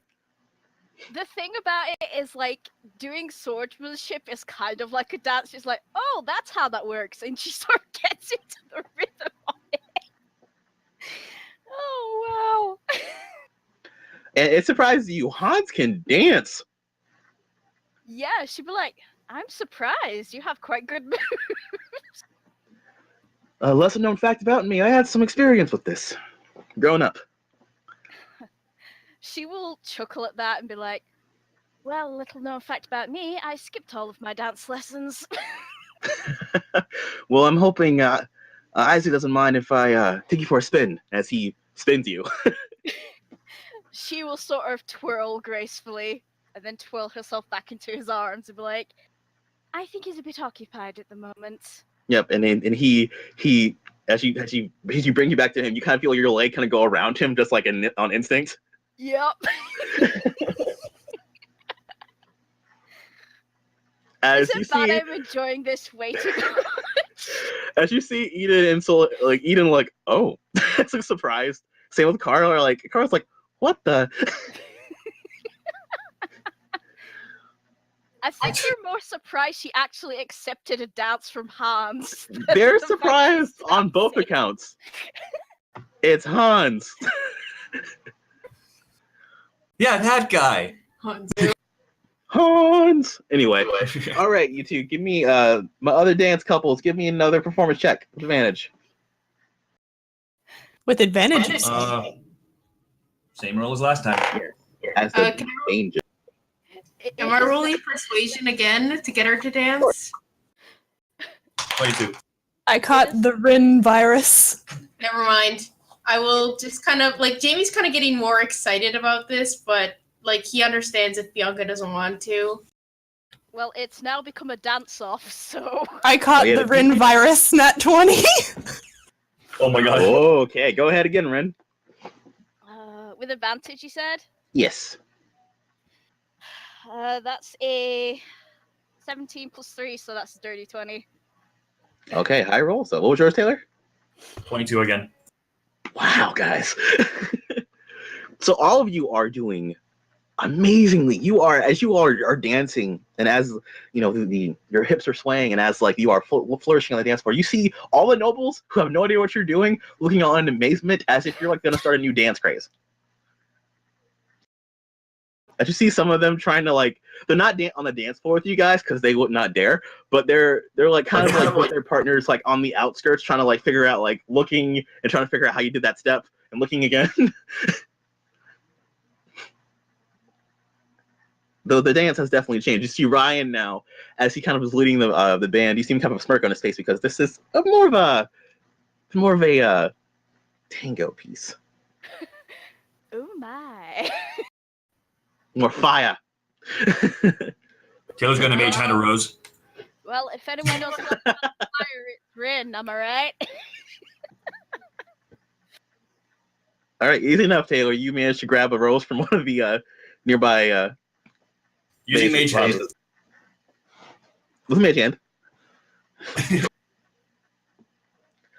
But the moment the song just changed to that nat 20, Soleil, as the song changes, you see Eden spin you out as he takes a knee, as he has both his arms outstretched, as you see the lights change from red to blue.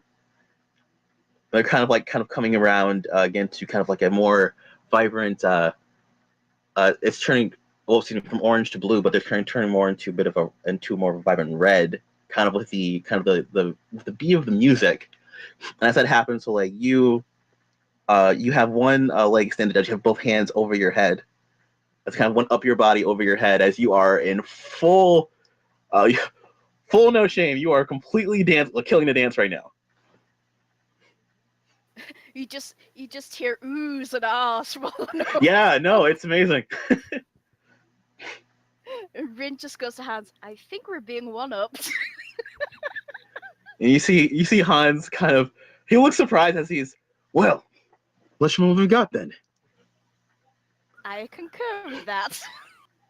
All right, give me another dance check. With advantage, yeah. Yes. Oh, another thing, Soleil, with that nat 20, Ian did come up and he dipped you all the way to the ground. And I'm assuming your legs around him? Yep. Yep. Well, I got a 19 on the die, so that's a 22.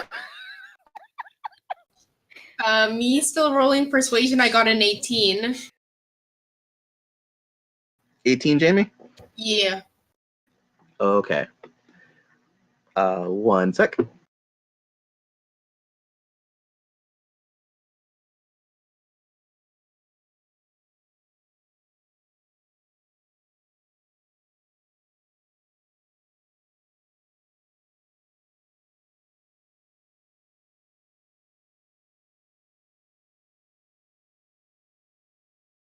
He's not gonna like lead her to the dance floor. Like he'll offer like, we don't have to stay. We don't have to like. We can dance here. Okay. With the 18, I'm back by the way. You see Bianca kind of, okay, yeah, let's go. Okay, so do I have to roll performance with her advantage? Yes, advantage. She's helping. That's not good. It's a 10. You guys don't quite get out onto the floor. You're kind of like where the other people are, kind of the outskirts. We're still like 'Cause you're- going there at that point. Yeah. Taylor got it. You're Taylor- trying to get your step. But Soleil, as you are dipped by Eden, he does say to you, "I think people are watching." No, you think? Funnily enough, Soleil, as she steps closer in the dance, has her mouth close to his ear and, do you think? Let's give him a show, shall we? The blazing smile is his answer. As you continue your step, give me another check, y'all. Wish Callie was here. 22. Nat 20. Whoa! Whoa! Jamie! 16. Well, are we all rolling now? Yes, another check. 16. Advantage still? Yes. Oh, sorry. Yeah, 22. 17. Okay, so that's 20. Dirty 20, not nat 20. All right, so one more time, guys. I'm sorry. 22 20. with a nat 20. Okay. Dirty 20. 22, dirty. 17. Okay. Okay. Not bad at all. You all are continuing your dance as you're all kind of taking off guard as you see where they were kind of on the outskirts trying to get their step right. You see both Jamie and Bianca, their footwork kind of speed up as they're trying to they're following the music and they don't realize they're drifting out onto the main dance floor before they're in the center of it. And you see them both just like their footwork is impeccable. Yeah, Rin's just gonna send a mental thing to Jamie, like, nice going, Jamie. You know, in like hindsight, Jamie was probably taught how to dance by Taylor. Like a thing, like, okay, if you want to interact with like people, this is what you gotta do. And he's having the time of his life for once. Like, it's a genuine smile on his face, and he's just really feeling it. There's a message head from Soleil too that just says, "Stunning, Jamie." He just does not. He doesn't respond. Like, you can tell, he's just too busy having fun. He's with his lady friend. Yeah, he is. I want Taylor to start initiating a clap to the rhythm for him. Oh, like you're like getting the crowd into it? Yeah. All right, give me a general charisma check. General charisma, okay. Not bad. Let's see. Charisma's plus 3. 18. 18. Okay, yeah. I start doing so. You see people on the outskirts starting to clap along with the beat as you guys are you guys letting Jamie have center? Yeah. Hmm. All right, as you all gracefully kind of like spin away from Jamie and Bianca as both of them are at center stage now.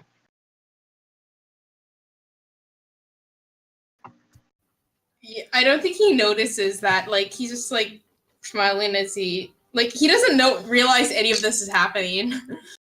He's just having so much fun. He's lost in her eyes. His only focus is on Bianca.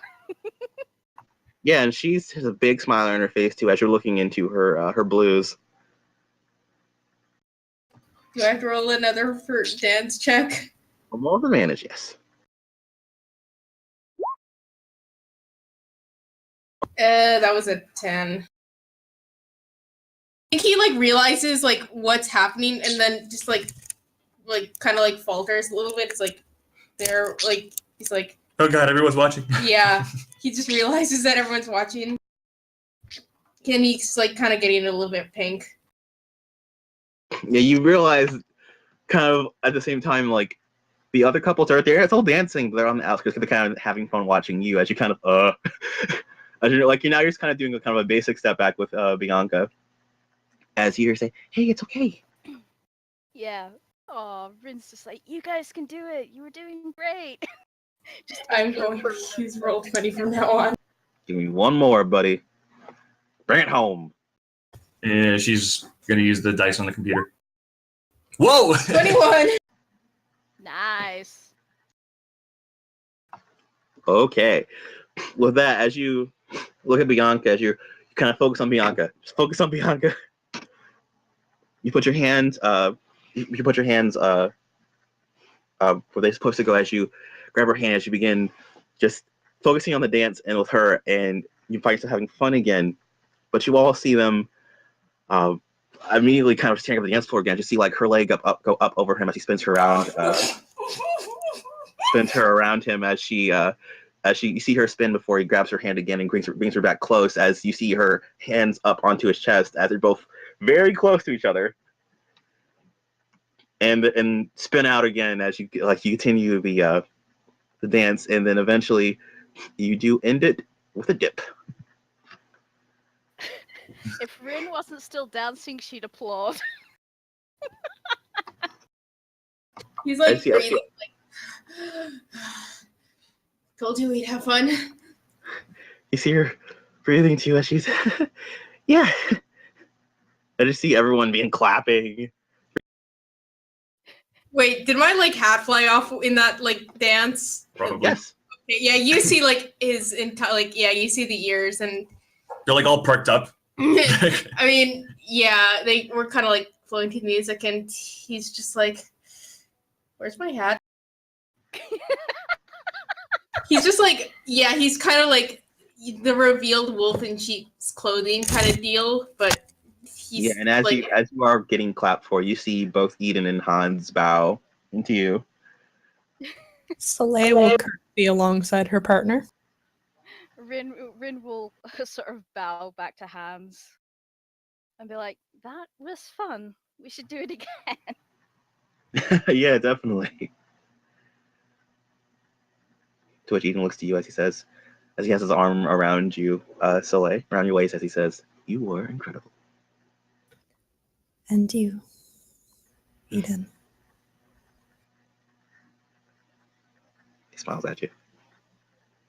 But with that, you see Ryan put down, he seems to put down a guitar as he seems to be done as music picks back up to the regular variety.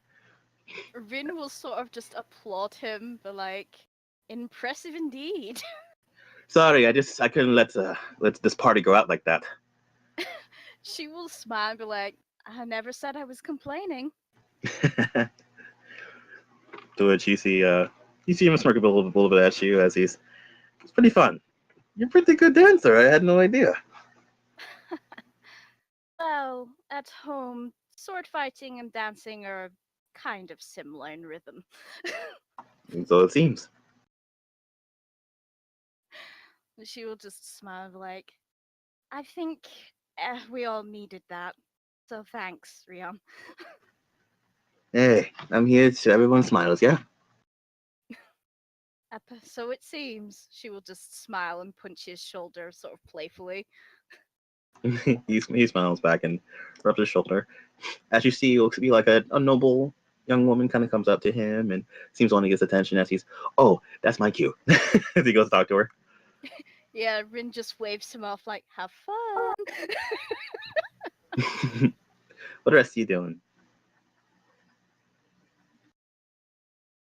Dancing the night away. I mean, Rin's gonna go get another drink. I don't know, what does my date want to do? She seems really just in a good mood to do whatever. She's probably gonna get in a drink too. All right, we'll go and get drinks together then. To which she says, "Thanks, Jamie."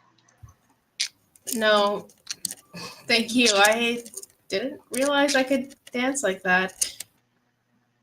Me neither. You really move well.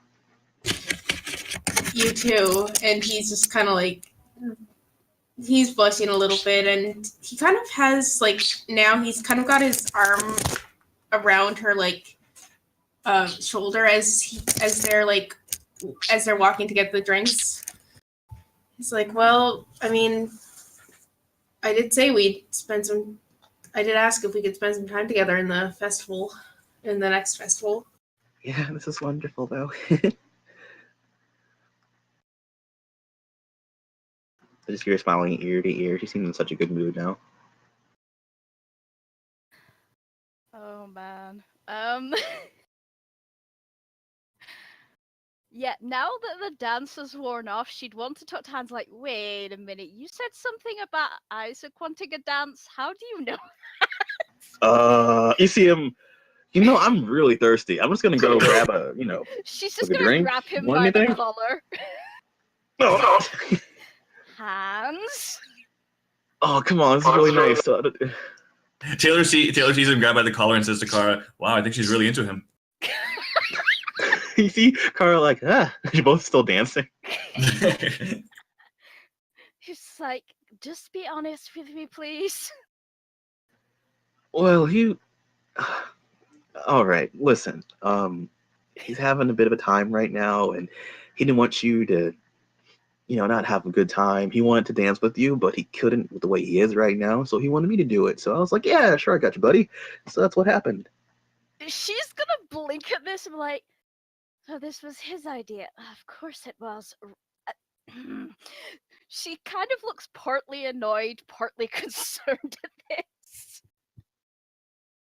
this. I mean, don't get mad at him or nothing. He just wanted you to have fun. I'm not mad. I'm not mad. I'm a little concerned for him. I'm not angry. I thank you for the dance. It was wonderful.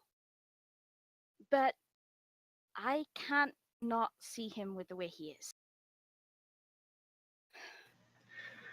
Yeah, I know. You care about him, huh? She will sort of flush a bit and be like, of course I do. Between you and me, he does a lot. A little too much, really. He can't handle all of it. Especially with his old man. But you didn't hear from me. She will sort of nod at that. There's something wrong with his father. There's just so much detachment. I don't know what caused it or why. I have my suspicions, of course, but nothing concrete.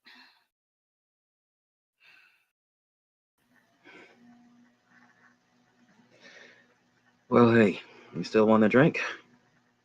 She will smile and be like, yeah, I'd love to. A little bit of courage before I go and see him. You see him offer you his arm. She will take it. He brings you over. And the party starts carrying on thin night, and you see everyone, though there was a lot of crying, there's a lot of smiling now, and you start to see how this works. Yeah. But eventually, Rin, are you gonna go find Isaac, or you good? Yeah, she will. I mean, she would have talked to Hans a bit about the event and everything, and who he saw and who she saw.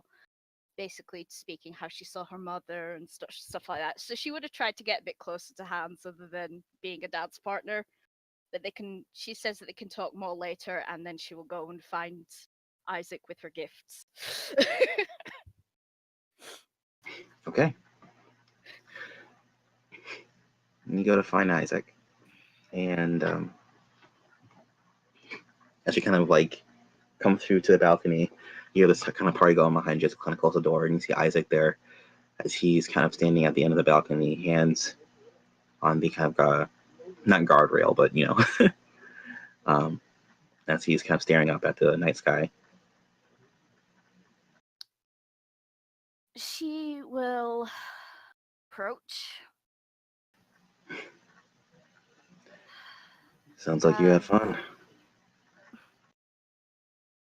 Well, it would have been better if you hadn't have asked Hans to dance with me first. What do you mean? He's a great dancer. I thought you would appreciate it. She looks to him and sort of smiles faintly. He is a good dancer, but it's not exactly the same if it isn't you.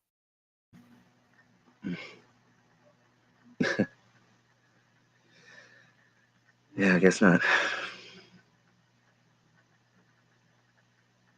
She will sort of be quiet for a moment, be like, I understand why you did it. I'm not angry or anything.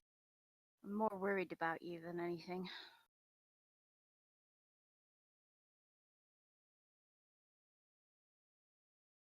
Worried about me? For what?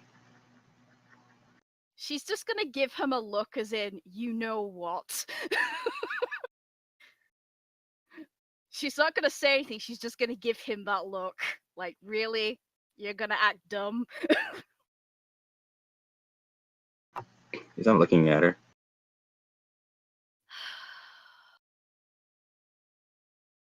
Come on, you know. And you know why. You know what I think is it, but you don't want to talk about it because it's personal. And I understand that. But Hans is right. You care far too much. You can't deal with it on your own.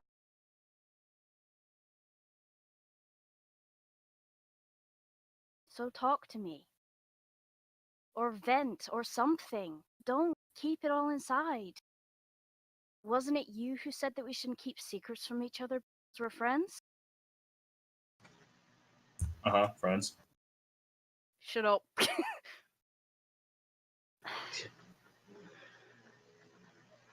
He's gonna look back over his shoulder at you. Yeah. Did say that, huh? She smiled a bit. I'm not gonna pressure you to talk, force you. When you're ready to, I'll be here. Don't forget that. Don't keep pushing everyone away. It's not gonna help. I know, Ren. I know.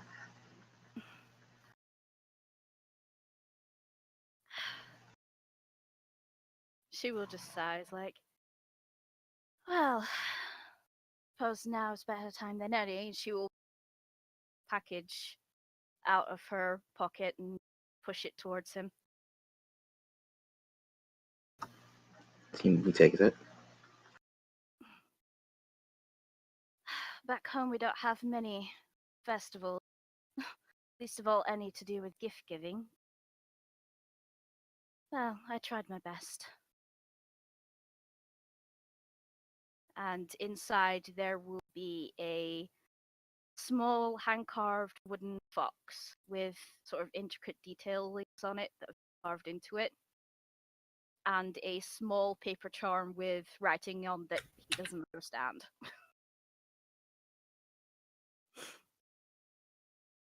He looks confused at it. What is this? Well, the charm of protection and good luck. And the fox, back home we have a deity called Nari. They are a deity of many things, but prosperity and success happens to be one of them. Foxes, or kitsunes, are their messengers and protectors. Who better to ask to protect you than one of them? She will just smile faintly. You see him kind of looking at it for a while as he smiles a bit.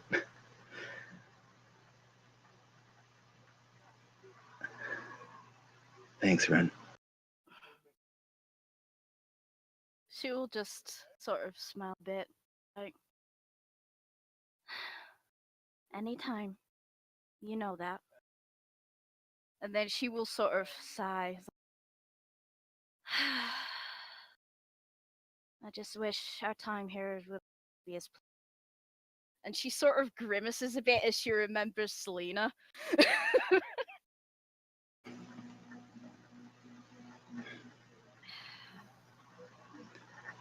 Here. Just see him hold out a box to you. She will take it. And inside,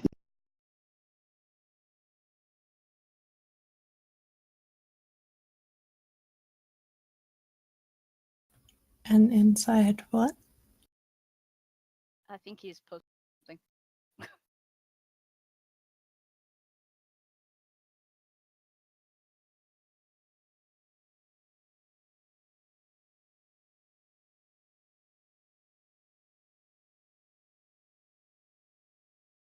That's a Fox reference. Oh, wow. Okay. as he says,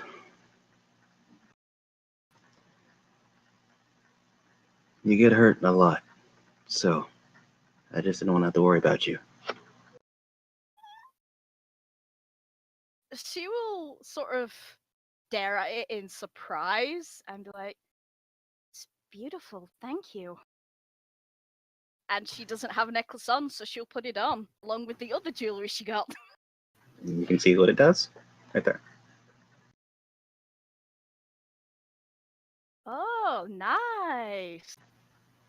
Whew. This will help keep that demon at bay too. Periapta wound closure? Yep. She sort of smells a bit, and then she's just gonna lean in and give him a hug. Thank you, Isaac. Really. He has her back tightly. Yep. Don't mention it. Meanwhile, Taylor is in a bush somewhere going, now kiss. No, I'm kidding. He was there the whole time. Um, No, he just brought the entire party with him. Oh god. I don't mean our party. I mean the party. Eventually she will part, be like, so then, am I gonna get a dance with you or not? And offer him her hand. Sure, why not? As he takes it. And by the way, I gotta say, you look beautiful tonight. Oh, she's gonna go red. Does she match the dress? Yep. was She gonna say matches the dress. She's got a mask on, but that don't hide nothing. And she's just gonna go, if I didn't know any better, I think you'd be trying to flatter me. Yeah, it doesn't happen often. Don't get used to it. She will just roll her eyes a bit, just smile like, well then, lead us off then. I guess they start dancing. Right down the balcony? Yep. Okay. Do you want me to roll a performance? Yes, I do. Do I get advantage? Yes, he's helping. Okay. Let's say 18. I'm so glad I got advantage because the other one was a 3. Okay. And you can hear the music coming from further inside, but under the stars, you start stepping with Isaac. As it's slow at first, but he begins to spin you and begin dancing together. As you feel his hand on your waist, as you have your hand up, looking up at him, to feel your reds reflected in his blues. And you see him smiling at you, the kind of cocky, half cocky smirk he usually does. But he's surprisingly a good dancer. She will match his pace best she can, and she is genuinely sort of happy to be with him right now. So she has a true, genuine sort of smile on her face as she dances with him. Like,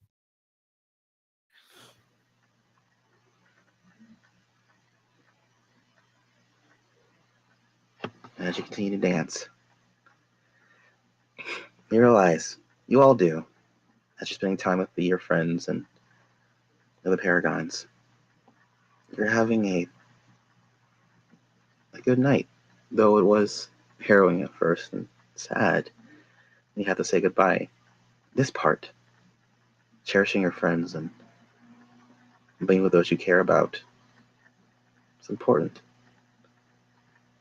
And as your journey to Elysium took some time, now that you're here, you do feel hope in you now. That maybe the end that you feared can be stopped and changed, and that fate doesn't have to be a dark one. And as Ren, as Isaac spins you around and as he pulls you close,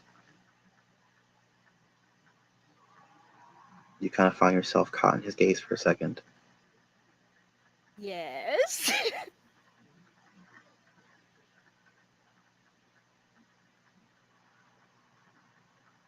As he kisses you.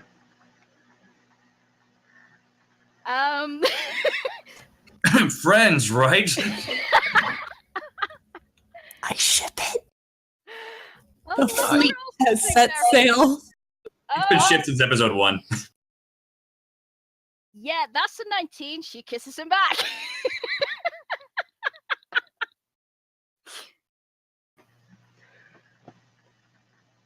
And as you share a kiss beneath the stars,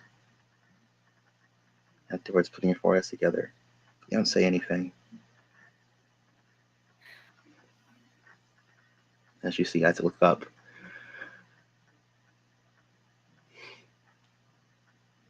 seemingly finding some peace.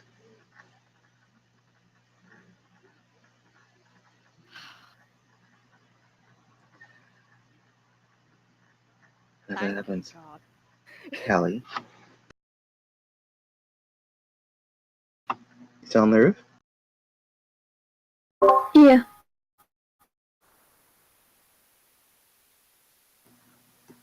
You're still staring up the sky too? Yeah, pretty much. What's that beeping?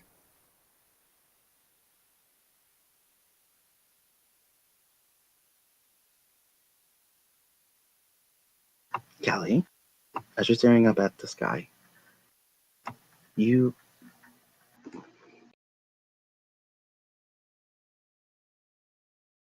I'm Sorry, sorry, what? I didn't hear that. sorry, so as you're staring up the sky, you don't quite share the same sentiment, not quite having the same festivities as everyone else. But even through that blink, you can kind of feel the emotions coming through from everyone that does comfort you.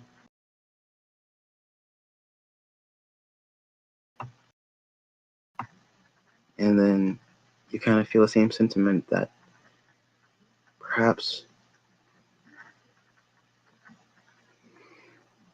things will be all right.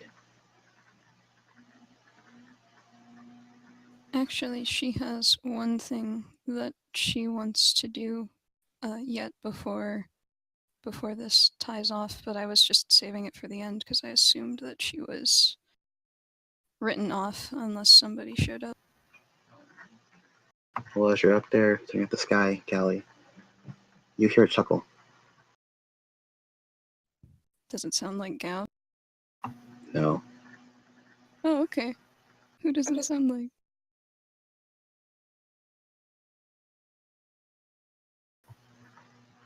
You turn around and you see this figure again. You saw Oh, them once. yeah, I did. Yeah, I did. That was the one who killed the guard outside of the throne room in Paradiso before we went through the walls, yeah? That's right. Oh,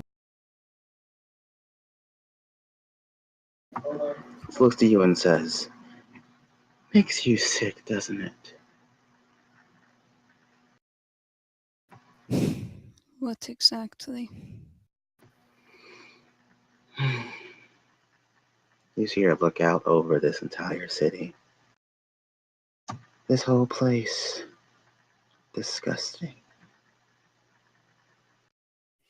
She tilts her head a little bit, but she doesn't disagree. Hmm.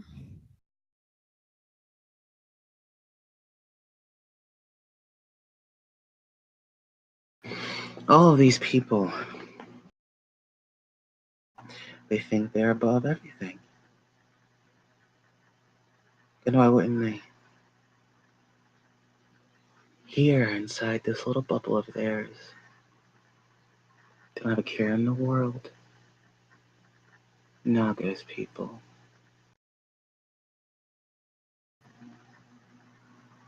Hmm. What do you think would happen? How would they even react if it was all taken away?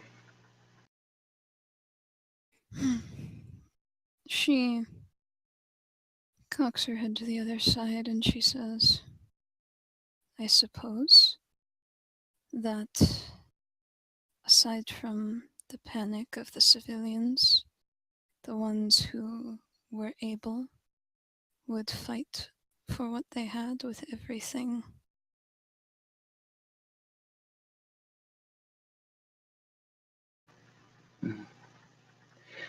Yes. And as you're looking at it, Cal, you can see this feminine figure's body is shadow. Almost billowing off of the cloak on its back, keeping most of it shaded except for its face and the thin purple claws it has.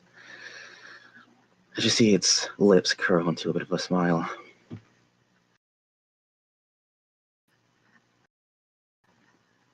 But you don't care for any of that, do you? Hmm. your so-called friends. No, you're better than that. You're smarter than that. Aren't you, Caladenia? I am cautious. No, please. Call it what you want, but you don't believe in it. It is not that I don't. Well, it depends on what you're talking about. What specifically don't I believe in? Hope. A look crosses over her face, and then her eyes darken, and she says, I did once. But I'm curious. Why would you help me on this doomed errand? You know it can't be stopped, don't you? I disagree with your assessment. I actually know that it can be, as much as it can't, because that is not for certain.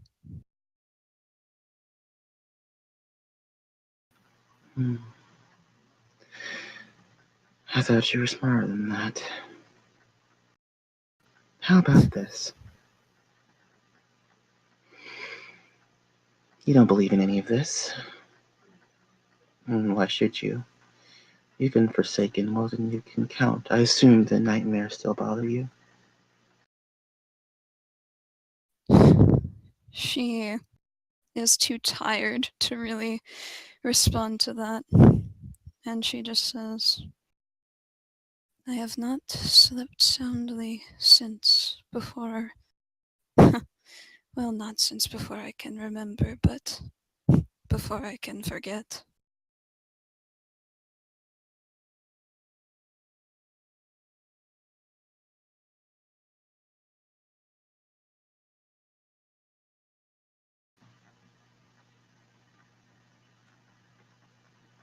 And if you continue on this path, you won't sleep soundly. You know that, don't you? I don't imagine I will ever sleep soundly, regardless of the path I take. I see. I'm not in a place where that is possible. My world is only filled with things that are impossible and things that are uncertain. And you have to know how to distinguish between the two of them.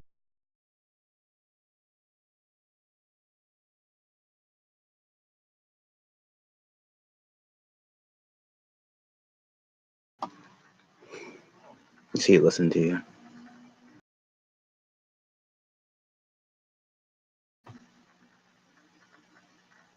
You see, I think you all will fail because you're destined to. Orochi knows this.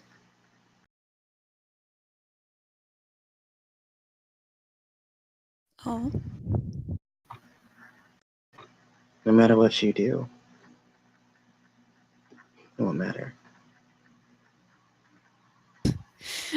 she exhales a little bit, and it almost sounds like a laugh. And she says, then it is no different than anything else I have ever done. Aren't you tired of it?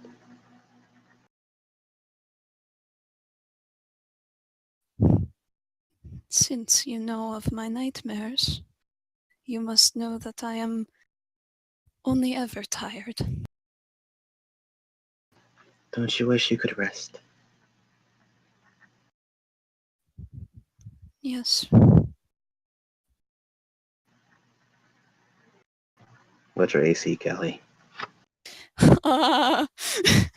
Well, because I don't assume that she's wearing like any sort of armor or anything, it's probably really low. It'll be 10 plus your dex then. Yeah, 12.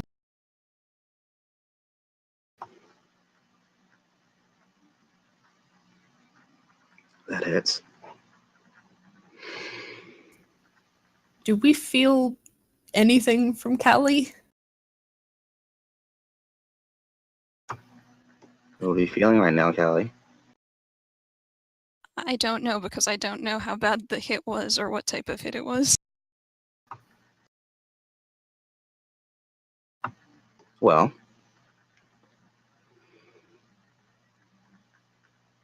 You'll know if I die, though. That's not comforting. Yeah, no, really not.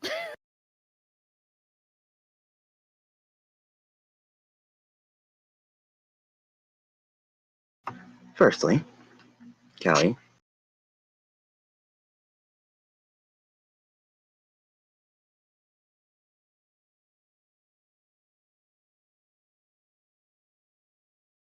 Yes.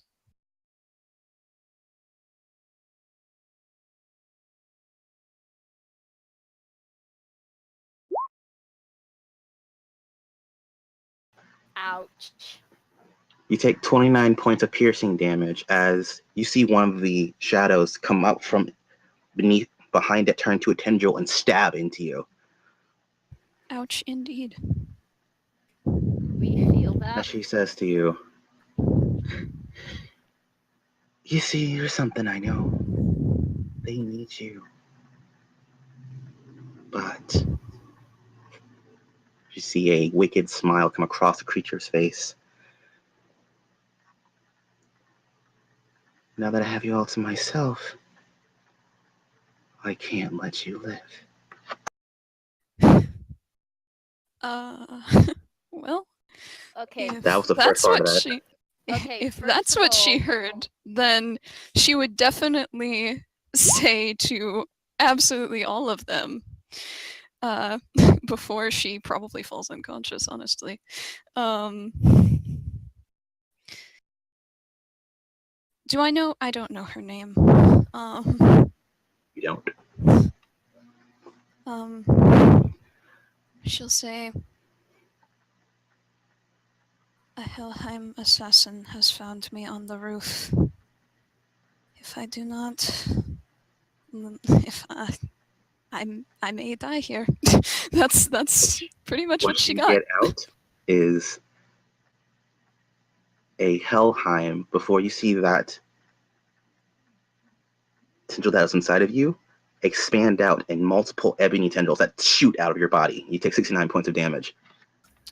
Oh. I think you just killed me outright. Really? I think, yeah. Wait, let me just check my math, but I'm pretty sure. It has to do 96. Wait. What? No. It has to do my maximum hit points in the negative, right? Yeah. And I took 69 points of damage? Yeah. Mhm. Hold on. Do we feel her pain? Yeah, killed me by 2. Holy shit. Oh. Do we feel her pain or do we feel her die? Okay. As you're all at the party, you all feel something's wrong for a moment, and then instant you feel connection sever. You don't feel Caladenia, and all of you feel a searing pain for a moment before you brought to your knees. Yeah, I just collapse in Isaac's arms in pain. What's wrong? Soleil is likewise in Eden's. She's just clutching her chest like, Caladenia, I can't feel her.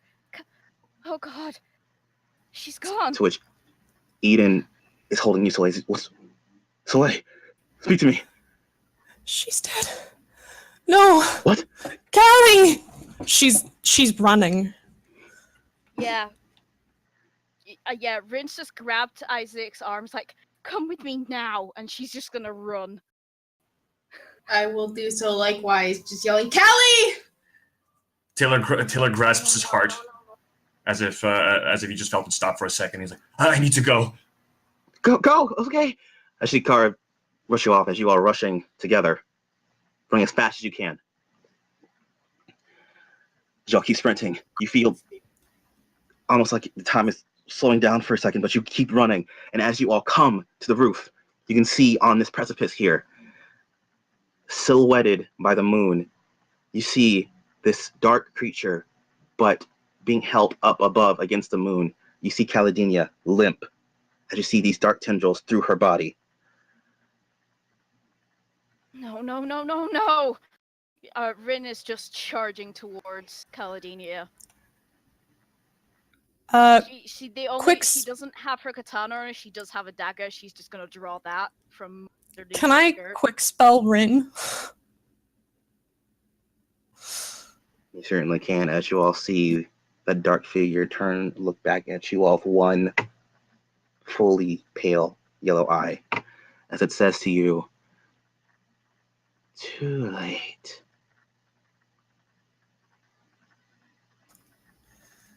Okay, her quick spell was command for Rin to stop.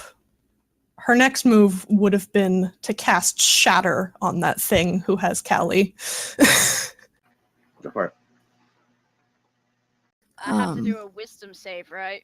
Yes, I believe. I think I failed. It's probably a good thing. I've got a 9.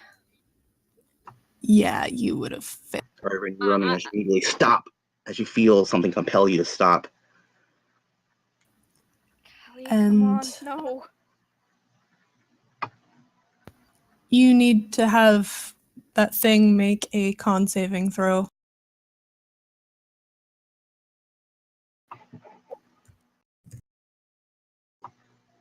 That is 18. Okay, so she would take half damage on success. So 3d8.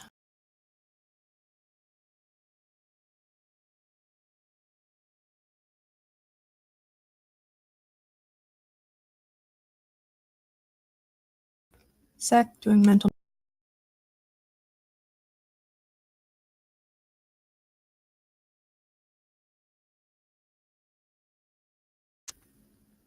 God damn it. That's only like 9. Okay. But it takes some substantial damage to the area around it too. So It does. How are you casting it? how am I casting it? Are you screaming? Yeah.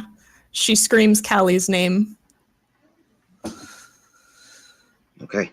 You scream her name as you feel that, as you lash out your hand, you feel that place around this creature. As you see, there's that expansion of forceful energy around it. As you see it get hit by the blow before you see from the bottom of its feet up to the tips of its head, it ebb away into shadow. As you see that one tendril holding up Callie above the precipice fade as you see Callie's body. I'm gonna go try to catch it if the person's gone. Make a dex check.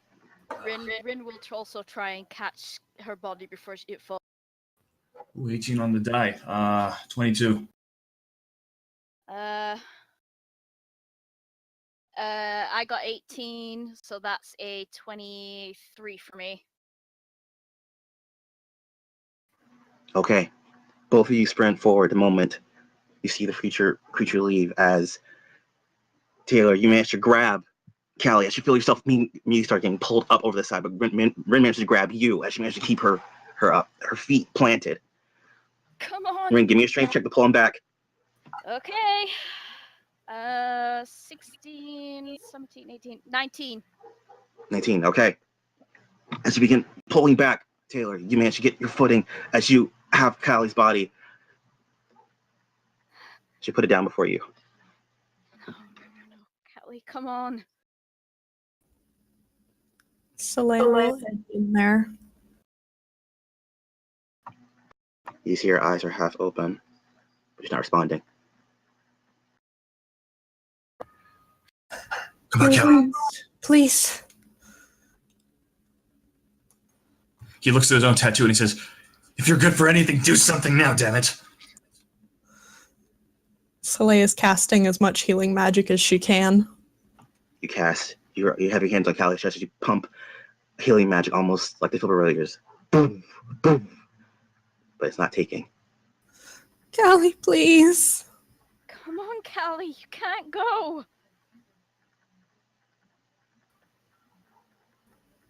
Callie.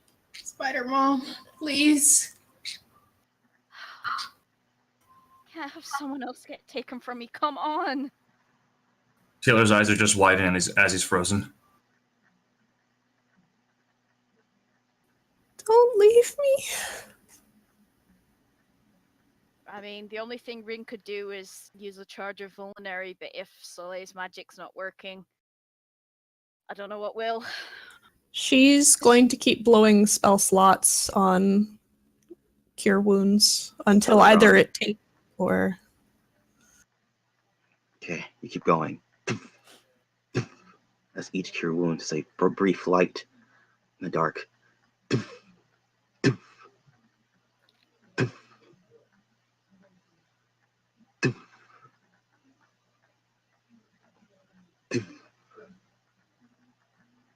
They're not taking. Taylor just screams out, "We need a medic up here!"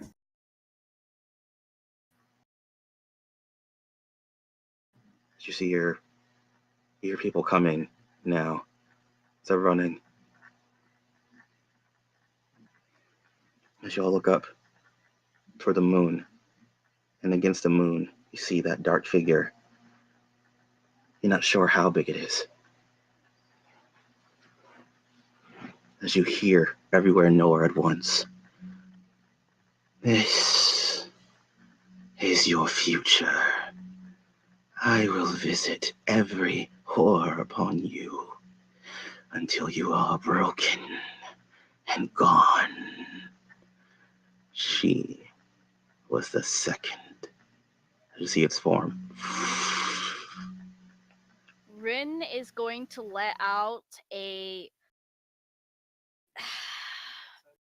It's a scream, but there is an underlying roar that you recognize from Shula when she's in uniform. And it's just mingled together. She just screams in just agony and grief.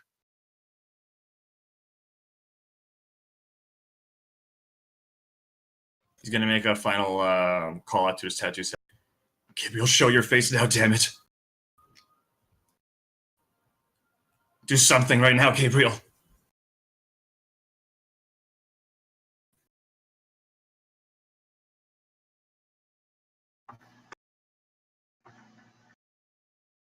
Something happens. He's just frozen.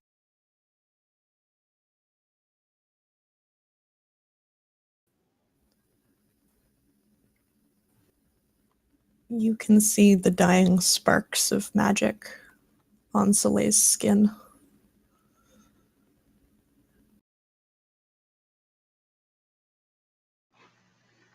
It gets quiet now.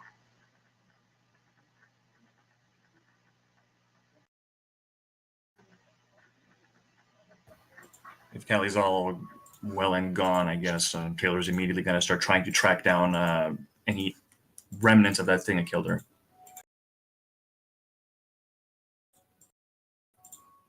If that's even possible. As you get up, Taylor, you see paragons have followed you all. See Isaac at the forefront, Bianca, as they're huffing. As they look at you and then past you. Yep, they would have heard Rin scream. As she's And just... probably Soleil as she destroyed part of the rooftop. Yeah, Rin is holding Caladenia's head in her lap and is just sobbing right now. Soleil is bent over Callie's chest, her forehead pressed against her sternum, and she just has a hand clutched tight around Callie's emblem. Jamie's just gonna like curl up beside Caladenia and keep crying. And you see, stepping forward, Mordecai, as he's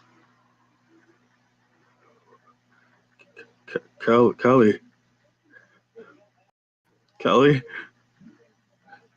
He moves forward She's and gone, Mordecai. he drop onto his knees. Kelly, as he shakes her. Kelly, hey, it's me, Kelly.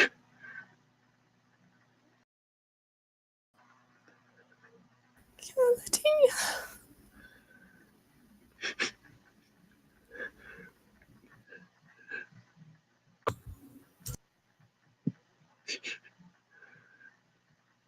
See all the paragons look down.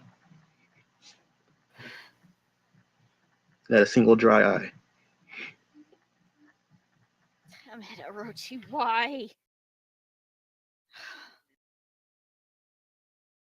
Why?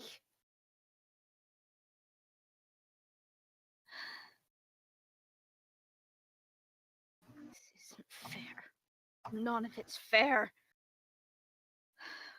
You see Mordecai holding her in his lap. You see him.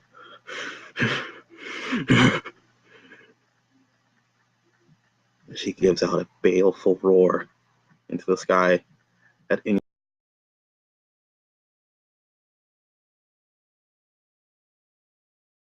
Rin is just gonna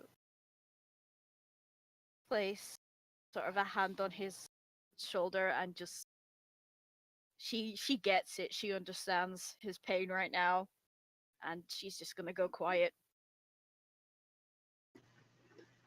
He can get quiet as he holds her. Soleil just clutches the symbol of Ashanera against her chest. She's curled up, wings drawn tight. You see Mordecai close her eyes. He puts his hand on your hand over the symbol.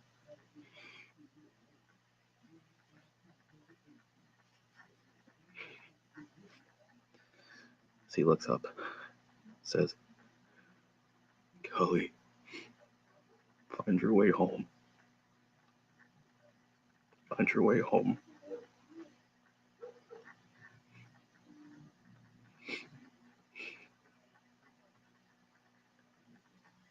So he puts a hand on his shoulder. And he just is looking down again.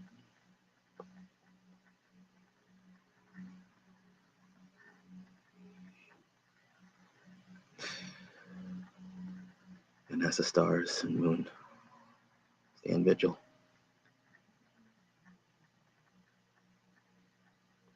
one of the dark has taken one of the chosen.